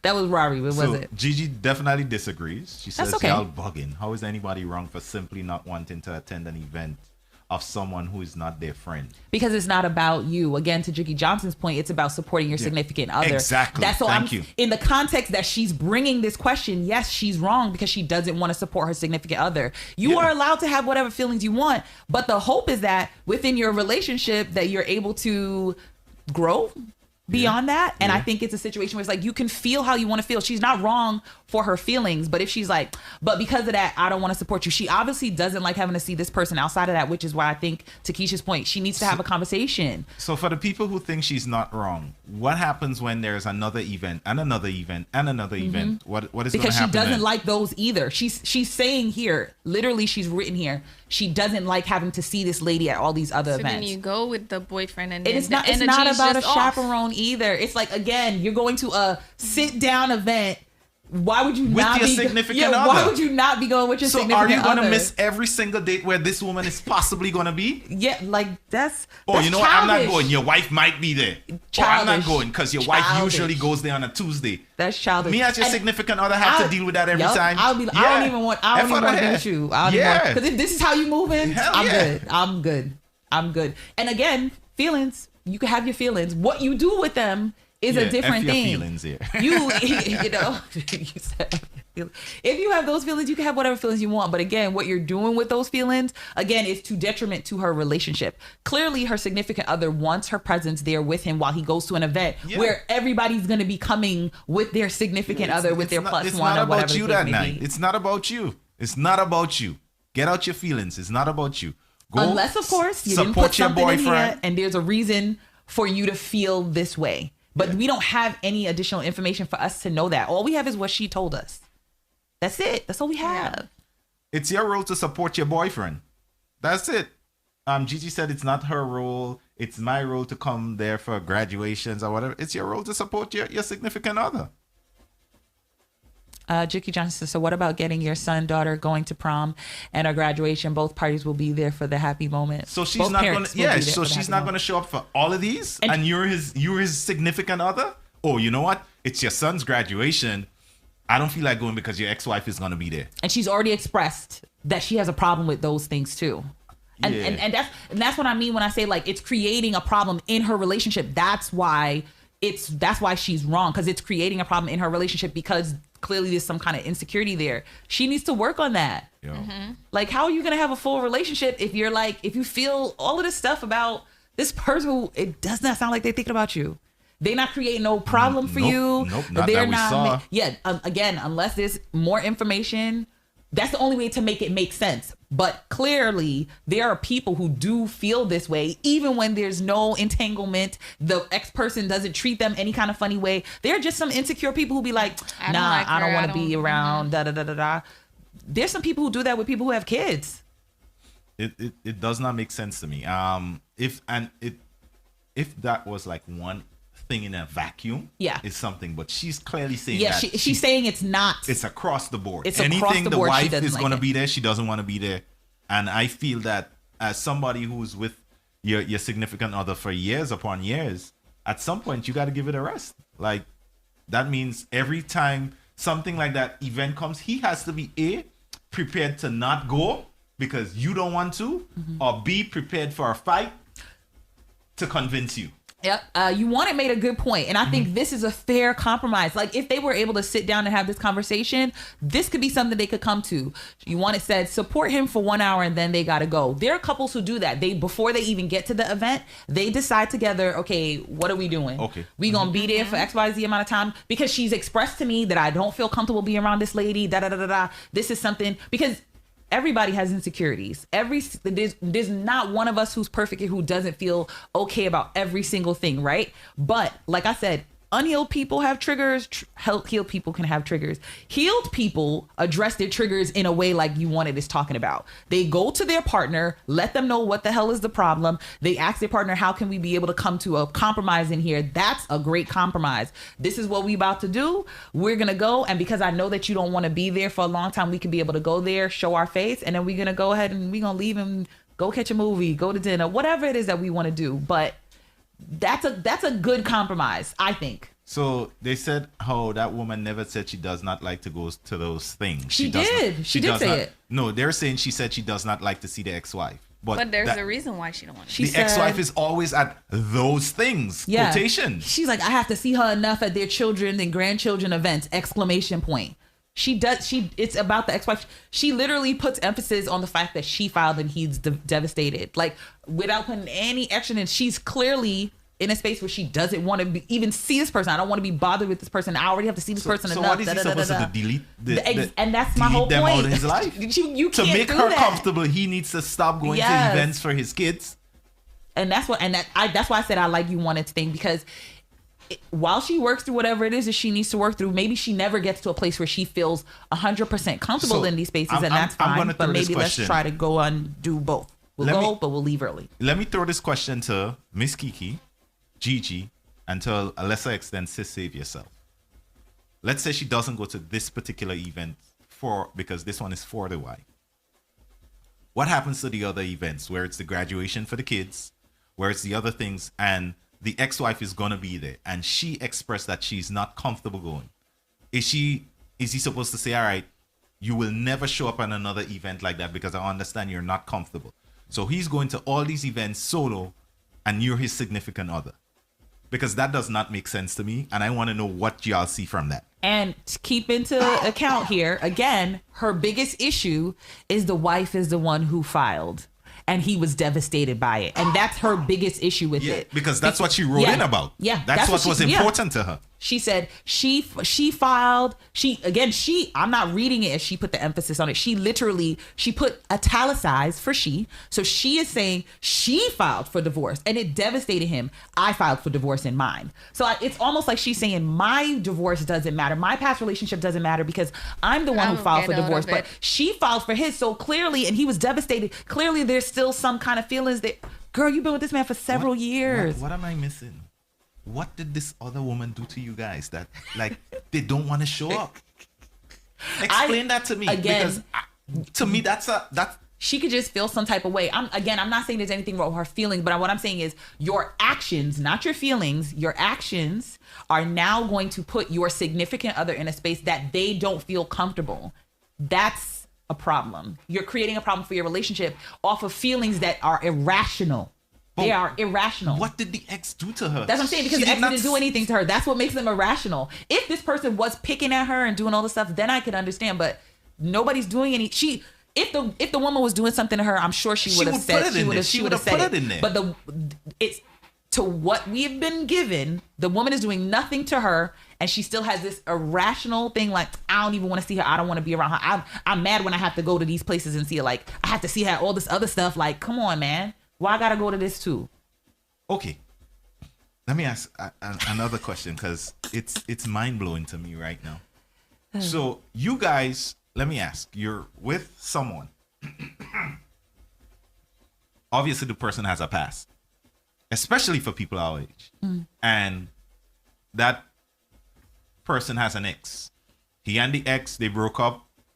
Fine, they still have a friendship. You're telling me if that guy gets invited to her birthday or something, let's say she's happily in a relationship, they're still friends. You guys are telling me that there's a possibility you may not want to show up just because it's his ex? Some people are like that. I ain't saying, like I said, I ain't saying this right. There are people who that's what I mean when I say get over yourself. I think that's literally what it boils down to me. Just get over yourself. Just get over yourself. We make things too complicated. Yeah. It don't have to be that complicated. It doesn't have really to be, and it feels like it's like, okay, so that's his ex. I don't want to go to her little thing. You know? But I think the thing about it is to like what Gigi is saying, like, let him just go and enjoy his night. He is not gonna enjoy his night. That's what I'm saying. It's not about all these other people. Your significant other wants you to go with them. He's not going to enjoy his night because he's pissed that you're not going. Exactly. So it's not about let him go and enjoy his night. That's not what's happening. He wants her there. Exactly. He's upset because she doesn't want to go with him. That's the whole point. That's why I'm like, forget all the other people. It's causing an issue in your relationship. How do you guys fix that? How do you guys come to a compromise where you both want what you want? Which is why I say to you, Juanit's point, I think that is a good compromise because you guys as the relationship, the people who are in it have decided this is how both people's need can be met. Mm-hmm. I don't want to be there for a long time, but you want me to go because you would like to support I think your daughter. Has pretty much. Yes, he wants her to go with him. So just go for a little bit and then leave. You want it? I think you nailed it. I think you nailed it. Yes, you want it for president. Gigi says, I don't care. Me personally, I'm going and I'm looking fabulous with my man. But I absolutely understand the position of not wanting to attend. Mm-hmm. I don't get it. But I wonder, I think that's a great way to think it too. And I feel like I would do something similarly, but I don't know if I would do it to be like, I'm going to go and I'm going to make sure I look amazing. Let me I shine. still want to make sure I look good. Let me show he got an upgrade. I'm like, my hope is always that there could be amicable relationships across the board. But you know some people, right? Let's say you're in a relationship now and you see the ex and you think the ex is prettier than you. You have an issue with the ex right away. Yep. And this is what I say. I feel like she just has an issue with the ex. Let me tell you something that I know. Ooh. Every single woman thinks her ex's new woman is less than her. It's like, oh, he left me for that. That is the general consensus among women that I have experienced. But most of the time, that's been the situation. That's why I say all the time when a dude, be like if a guy cheated on somebody, it's usually a downgrade, but it doesn't matter. I think to guys it doesn't matter. Like somebody has said, I had said, but I think that hurts more because then you're like, Like, I look way better than that. Why would you? Why would you? This guy told me, because I had made a joke and I said, when a girl goes and cheats, she cheats with Douglas, who has a 6-figure job, and he is always showering her with like gifts and adoration and cherishing her, and that's why she left. When a guy cheats, he cheats with Keisha from not Keisha. Sorry.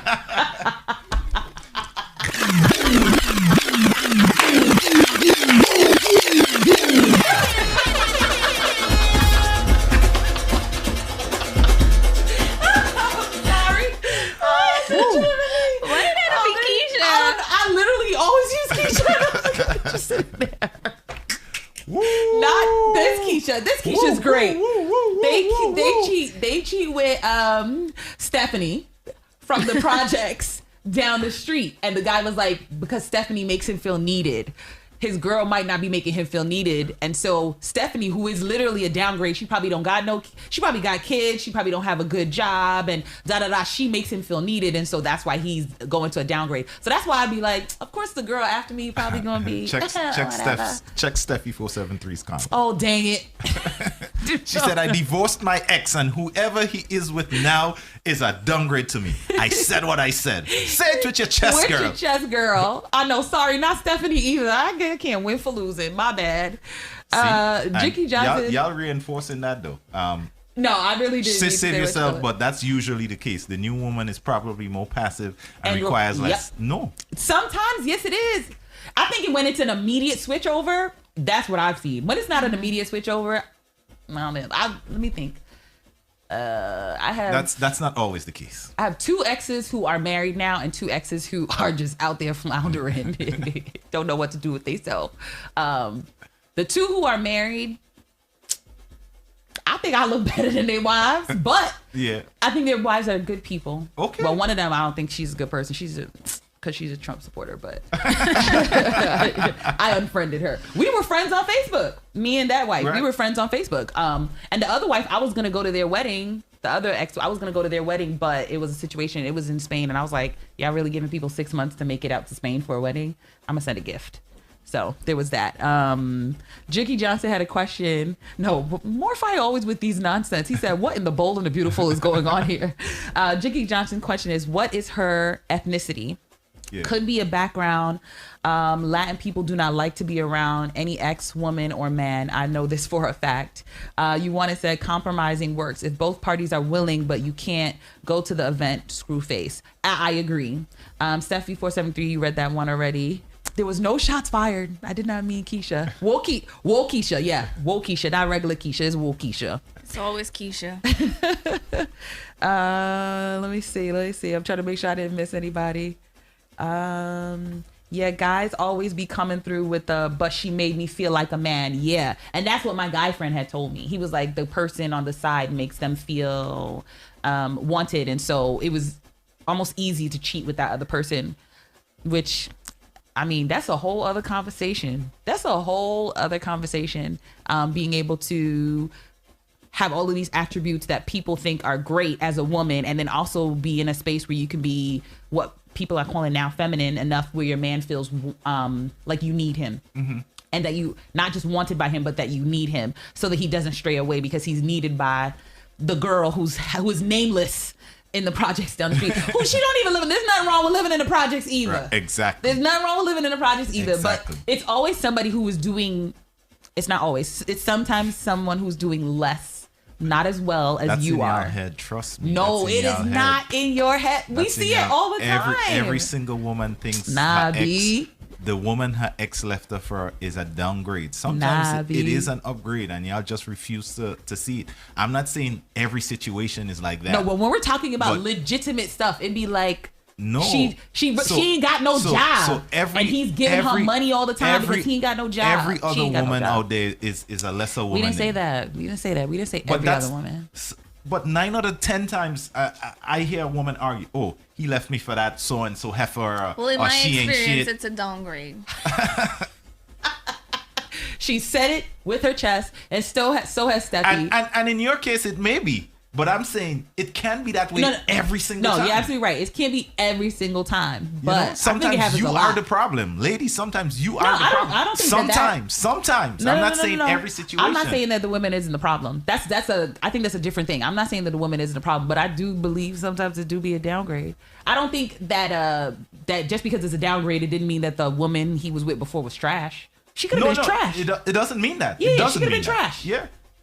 But the next girl sometimes do a downgrade. It do be a downgrade. It do. Miss Kiki's with you though. Miss Kiki. Thank you, Miss Kiki. I got one win for the morning. One win. Only one.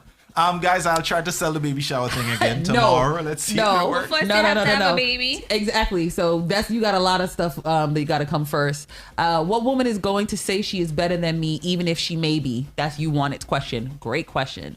Sex is like a confidence booster, Mara says, because sometimes Miss Kiki says sometimes it's just about the sex, and Mara did say, she says sex though it's crazy. I heard back in the day celebs had groupies for that reason in between songs. Not back in the day, they still do. They still do. They still do. And not only celebs. All different people do it. Wait, we walked away from this. Okay, let's advise this woman. What are we telling her to do? What are we telling her to do? And clearly, because it seems to be that we're a little divided in the comments, and we're divided here, that the question is, what are we going to tell this woman to do? To answer her question, am I wrong for not wanting to go? That is her question. I think sounds like own conversation needs to be taking place. And that's it. Yeah, they need to have a discussion because she can't flake every time the wife is going to show up the ex-wife is going to be at a location or event. She just got to live her life. I'll come to a compromise, like you said. Okay, we going for an hour and we're going to leave. Mm-hmm. Again, because he would like for her to be there, and it's causing a rift in her relationship. This issue that she has with the ex-wife is causing an issue within your own relationship. So you should attempt to have a conversation with your significant other about it, expressing whatever your issues are about this person and why, so that you guys can figure out a game plan to utilize when you go forth. I think that would be very helpful, and it will help your relationship to go to another level. I fully agree. If that is what you would like to do. So in the meantime, you want to do what is in her heart. No need to go if she already has a negative feeling. You know what I want to do?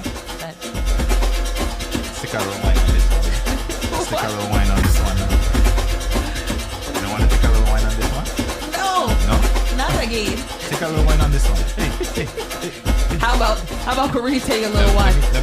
You learned. I saw you try to do some wines at the boat ride.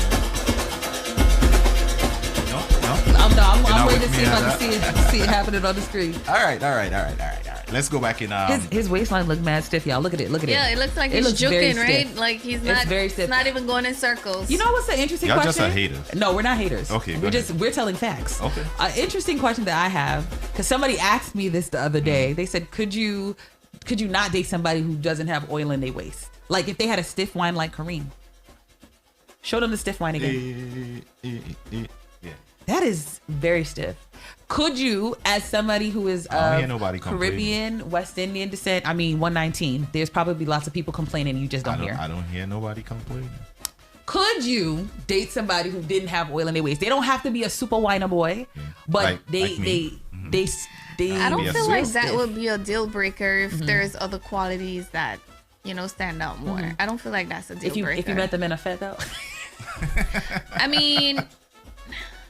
If you met them in a fat, and if you go to fat, stop it.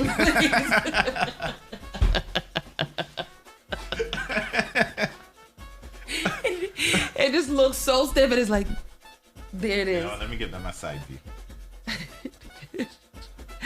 So they can see what it looked like. They can see what it looked like. Oh, the nice shit, he said it's a deal breaker. Oh wow.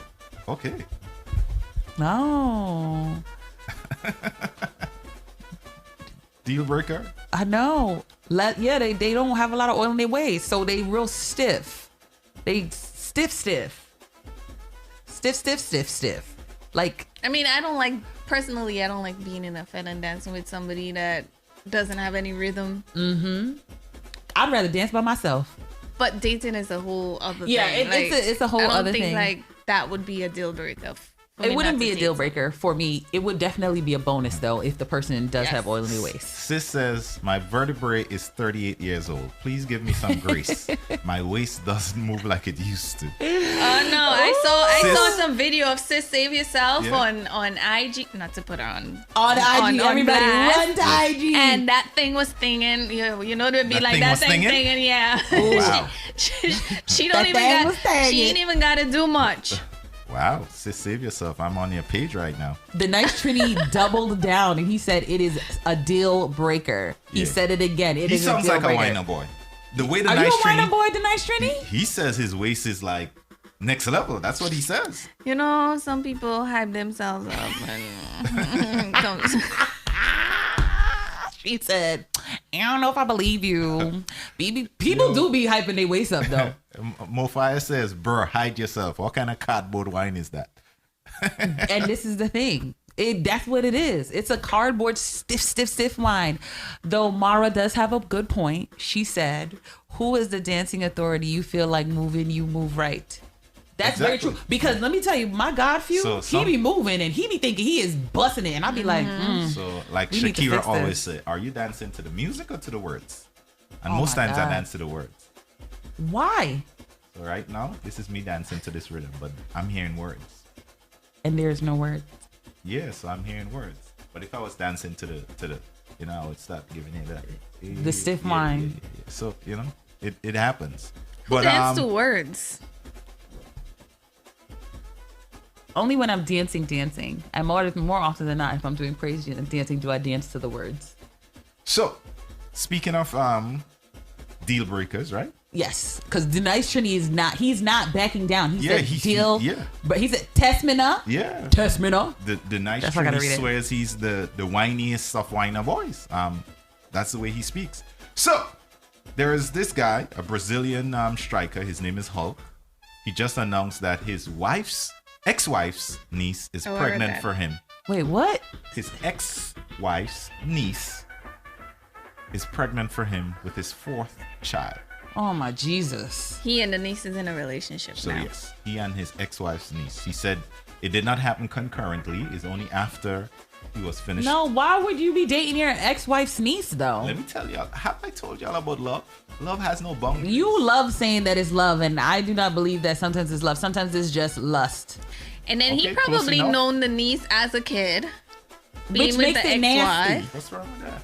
Ew. Celine Dion married her coach and nobody complaining about it. No. We all said that was nasty. When this guy started training Celine Dion, she was 14. That's what I said. And we all said 50. That it was nasty.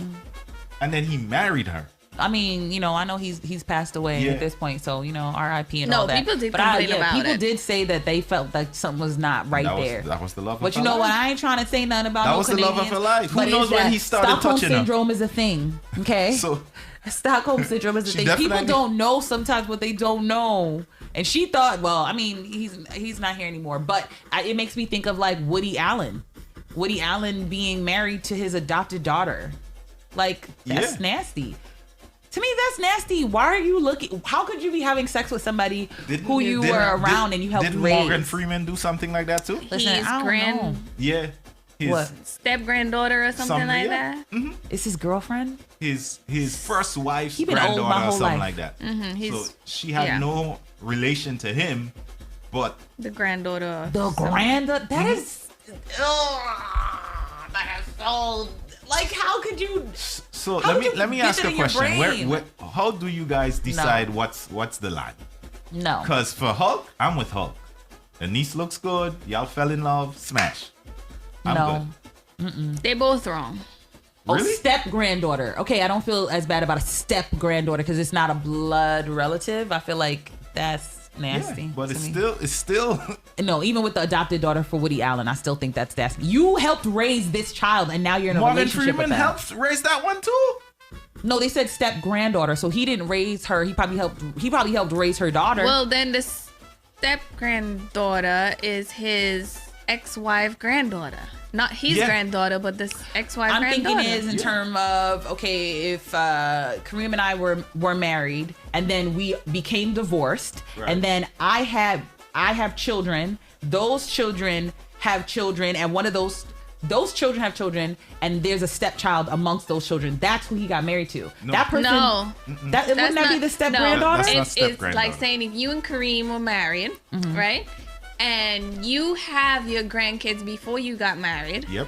Then your grandkids is his step grandkids. Exactly. That's exactly what it is. I don't know. I need to see a genogram. I need to see it down on paper because it just don't sound right to me. No. I can't. I can't.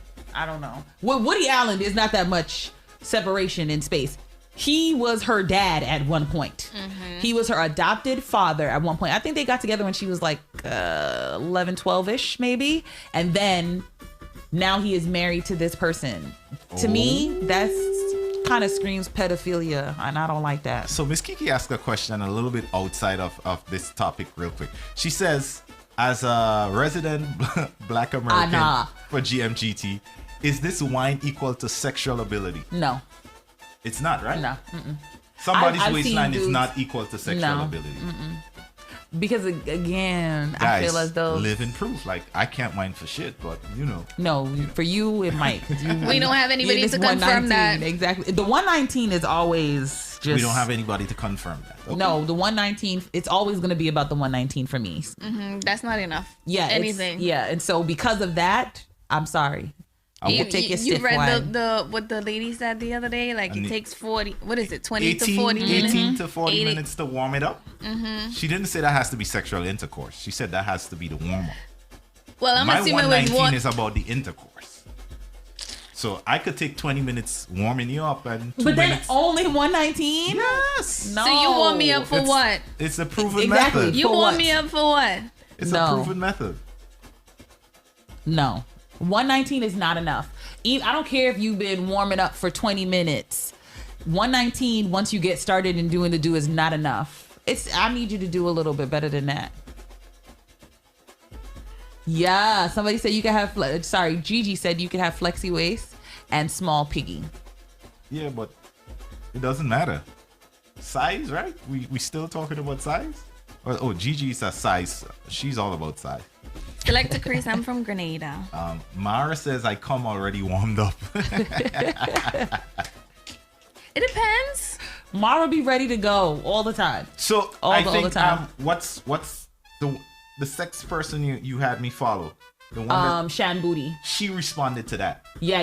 There was a thing that was going viral on social media where she was saying, where a sex therapist said on some show, I think it was 85 South, she said that it takes 18 to 40 minutes to fully arouse somebody. To fully arouse someone. And she was saying there's a difference between being turned on and being aroused, right? Was that the distinction she gave? I didn't. So when I was looking at it, I might have been in a training at the time, and so I didn't pull the thing up. I just read the caption, but I didn't get a chance to read the whole thing. What did she say? Yeah, she made a distinction between arousal and being turned on. Like, she's saying you could be turned on without being fully aroused, and arousal is like when all blood is so scientifically in the physicality of it. She's like, there's a difference between the two. So she's saying like sometimes like as men we would see nipples and we'll say, oh my God, she's wet. Oh my God, my nipples look hot. No. Get in there. And I think maybe to Mara's point, maybe that's what it means, right? Because she's saying like, I'm ready. You might be aroused, but you might not be the other one or the flip. So it could be a situation like that. And I'm gonna pause for a cause here. Yeah. No, she won't be your second wife. All right? No, she's not gonna be your second wife. She taking only first and only wife positions. Okay? First and only wife positions. Come back with a better offer. Come back with a better offer. First and only wife positions only. Serious inquiries only. Mara said, like, when silence lets his hair loose. Oh my. Your nipples get hard. Oh my God. I mean, nipples getting hard is not always like. Yeah, that's what I'm saying. Because when you think about it, even when you are talking about sexual assault, you can be you could be sexually assaulted and your body will physically respond. Right. That doesn't necessarily mean that you want to be rate. That would be an erection versus an arousal, because she did make a distinction. There's a physicality that's happening, but then outside of that, there's still a mind-body portion that's supposed to happen. Yeah, because as a woman, like you could walk into the cold room and then. Yep. And your body's going to just respond to the room being cold. And this is exactly what she was trying to say. So she's saying that for that whole arousal thing to happen, it could take 18 to 20 minutes. Yes. Shan Booty kind of. She's very good at what she does. I'm telling you, she's very, very good at what she does. She kind of said, like, listen, this cannot be like a one size fits Muslim. all. She is not a Muslim, so she's only taking first and only wife positions. Yeah, again, serious inquiries only. Yeah. Mr. Spiritual Baptist. What spiritual Baptist you know is Muslim? Oh, she Tyler Perry talked about this with his sexual assault. Right. And because he was saying, I believe he was the one that was saying, like, for a long time he thought it was his fault because of that, because his body responded. But that's a natural response, and a lot of people who are in that space, that's why they kind of feel that way. So because of that, that's why there's a distinction between your body physically reacting to something and you actually wanting something to happen. And that, I think, was the difference. So you hear that, fellas? You need the 18 minutes for that. Just because her nipples get hard doesn't mean she's ready to go. All right. That's why you should definitely, if you really want to do it, think of it as, like people talk about it, a crock pot versus a microwave. Think of it as a crock pot. You have it cooking all day. So I know I'm the type of person, if I'm with somebody and I'm like, man, I've been thinking, I want to jump on his back. Well, maybe not his back, but I definitely want to do all of the things from the morning. I'm getting ready before I put on my clothes. Snap, snap, snap, snap, snap. Before the workday is over, he's getting some pictures. I'm probably saying some saucy things because I know I'm putting things into place for later. And the guys, I think you need to be thinking like this more often. Women are not like necessarily just because, again, they're physically aroused. You got to make sure that mind body's connected and they want to be there for real, for real, for real. Start putting in that work from early. So let's get back to where we started. This guy obviously feels like he's in love with his ex-wife's niece. Yo, F him. What? And F them kids. So where should those things cut off? What should be the cutoff mark for relationships like that? Like, this guy obviously married, ex-wife. No, who is game and who's not game? Well, my thing is that everybody's grown and they can make their own choice, right? Right. But depends on the family and the relationship you have with the family. There's a certain level of loyalty and respect that you may want to give. So as a niece, I feel like if me and my aunts and the family has a relationship, there shouldn't be any conversation that sparked for me to even get into a relationship with my aunt's ex-husband. You keep saying love, and I think not love. I think the same for the man, like, but then the man doesn't owe the family anything. He doesn't. Neither does the niece. So it depends on how you look at it. Yes. You know, it depends on how you look at it. I'm not trying to talk to nobody who was dating my aunts or my grandmother. But love happens. No, love happens. Love absolutely happens. You just never know. Sometimes that's not love. That's what I'm saying. Sometimes it's not love. A lot but of it could times be. It's not love. I think a lot of times it's why lust. are we assuming it isn't? You're saying a lot of times it isn't. I don't know for sure. We don't know. I'm gay. It's the pedophilia for me in a lot of these situations. Because I feel he probably looked at this person from a child, and like now they They developed. could be close in age. In Latin families. No, I saw the pictures. She's significantly younger? She's significantly younger. Okay, my bad. I think the one time that I have thought about talking to somebody who used to date somebody who is in my family, like an estranged family member or whatever, the thing that turned me off from even the possibility is they were like, yeah, I remember you and da-da-da. I was like, ew, so you was watching me when you was with her? No, thank you. That was I was just like, no, I don't like it. I don't want to. So where does it end? It ends right in keep it in your pocket. No. So I'm asking, I'm done with you, right? Uh-huh. Am I not allowed to having a relationship with anybody in your circle? Anybody? Well, this is my thing. I fall into the category of if somebody had sex with somebody who, anybody in my circle, I'm not even going to bother. If y'all went out on one date and it's 10 years later or XY time later, I don't care. I would date you. If my friend liked you, but y'all didn't have no relationship and it's X amount of time later and you like me and we've met up in completely different circumstances, I'm not going to not date you because my friend liked you at some point. But I'm talking about an actual relationship. No. Somebody who you had sex with multiple times, no. I don't want any parts of that. Circle or not. What does you say, Keisha? I've dated somebody who was I think he and one of my friends had a sexual relationship. But then, like, the way it happened, it was hard for me. Like to different, like I felt bad. I had to tell the friend, but eventually I did tell the friend. Oh. Was it like a fresh sexual relationship, or this was like a while ago? It was a while ago. They had that relationship, and I think it was like a one-time thing. They didn't have they just had sex one time. They did, yeah. It was just sex, and Red woman. Go ahead. Shut up. Whatever, Kareem. It's gonna be what it's gonna be. But yeah, I dated that person. I felt bad, but. Me and the friend is still friend. And I love that you said you spoke to this person. The relationship is you and that guy are not friends anymore? Definitely not. See, that's my thing too. I think I would say something if I did something like that. I would say something to my friend, but I would wait to see if anything comes of it. Like, she said, if we're dating and it doesn't really go anywhere. It's like, we went on 2 dates and it was nothing. I'm like, I'm not gonna leave it alone. I'm not gonna even bother. So I want to say Miss Kiki again is coming to my rescue. She said, I don't normally agree, but if you aren't blood relatives and the age, then I guess, right? And then she puts a little sickly face. Exactly. She said, I dated my mom's boyfriend's son when we became adults. I don't know. I feel like that would be weird to me.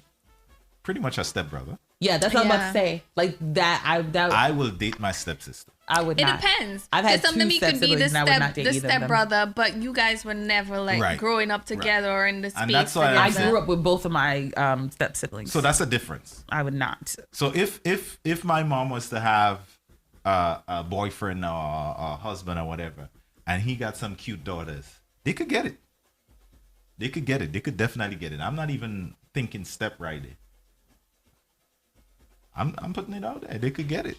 No, I'm good. Thank you. Again, guys, I am not the new host. She's just filling in today. That's it. That's all. And Triggs, unless you are talking about one and only wife, you can't come and put in here either. Triggs. I said serious inquiries only. Triggs said y'all couldn't tell me my wife was on.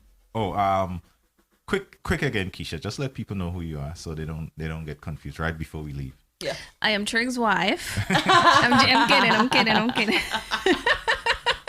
She told me to put that in there.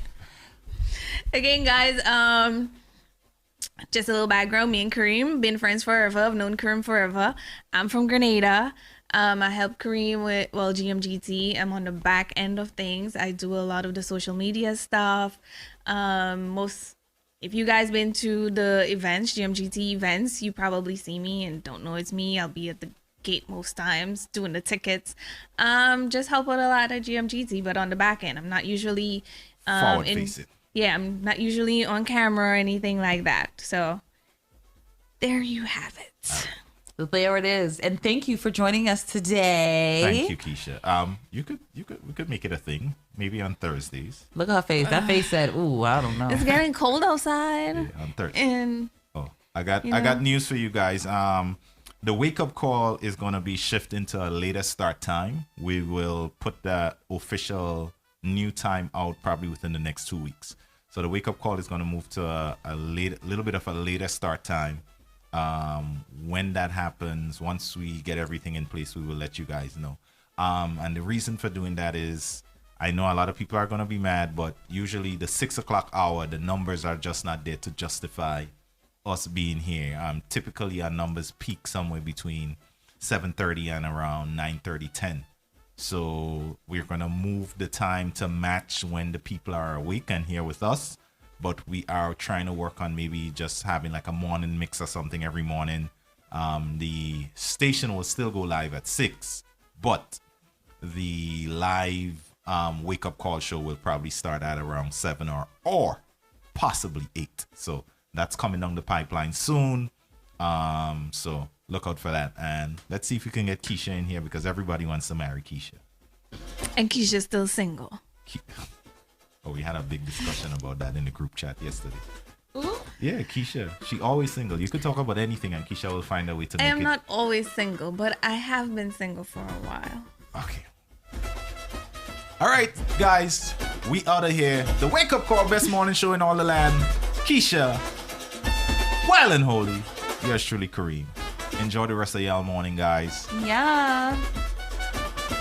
Enjoy. Yeah, the nice Trini.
everybody got a body like you.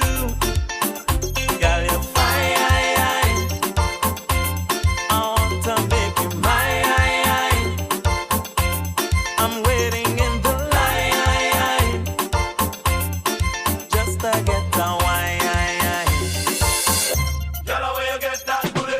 Turn round and shake it for me. Turn it around and shake it for me. Turn it around and shake it for me. Shake, shake, shake, shake. Turn round and shake it for me. Turn it around and shake it for me. Turn it around and shake it for me. Shake, shake, shake. Girl, shake and wine. You're a superstar, so shine. All eyes on your behind.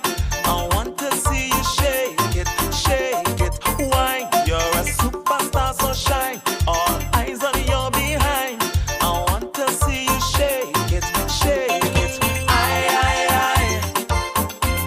I think that you're so fine. Been waiting for some time just to get the wine. Girl, how you get that booty? Turn round and shake it for me. Turn it around and shake it for me. Turn it around and shake it for me. Shake, shake, shake, shake. Turn round and shake it for me. Turn it around and shake it for me. Turn it around and shake it for me. Shake, shake, shake, shake. Girl, that outfit you're wearing got every man wishing they could dance with you. Hey girl, come close to my body. Let's take over this party and do something rude. Girl, I think that you're so fine. Been waiting for some time just to get the wine. Girl, how you get that booty? Turn round and shake it for me. Turn it around and shake it for me. Turn it around and shake it for me. Shake, shake, shake, shake. Turn round and shake it for me. Turn it around and shake it for me. Turn it around and shake it for me. Shake, shake, shake, shake. Turn round and shake it for me.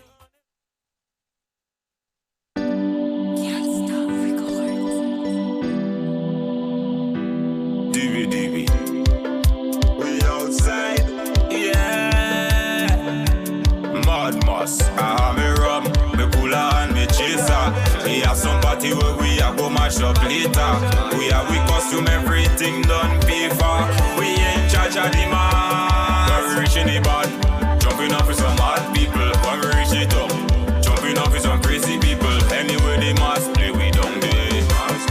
Anyway the mass play, we don't day. When we reaching the bar, jumping off with some hard people. When we reach the top, jumping off with some crazy people. Anyway the mass play, we don't day. Anyway the mass play, all who have a costume coming from. Don't know we mad sick, crazy. They better know that who don't know we mad sick.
matter what they do, the jab, we never afraid. When we reaching the band, jumping up with some mad people. When we reach it up, jumping up with some crazy people. Anyway the mass play, we don't day.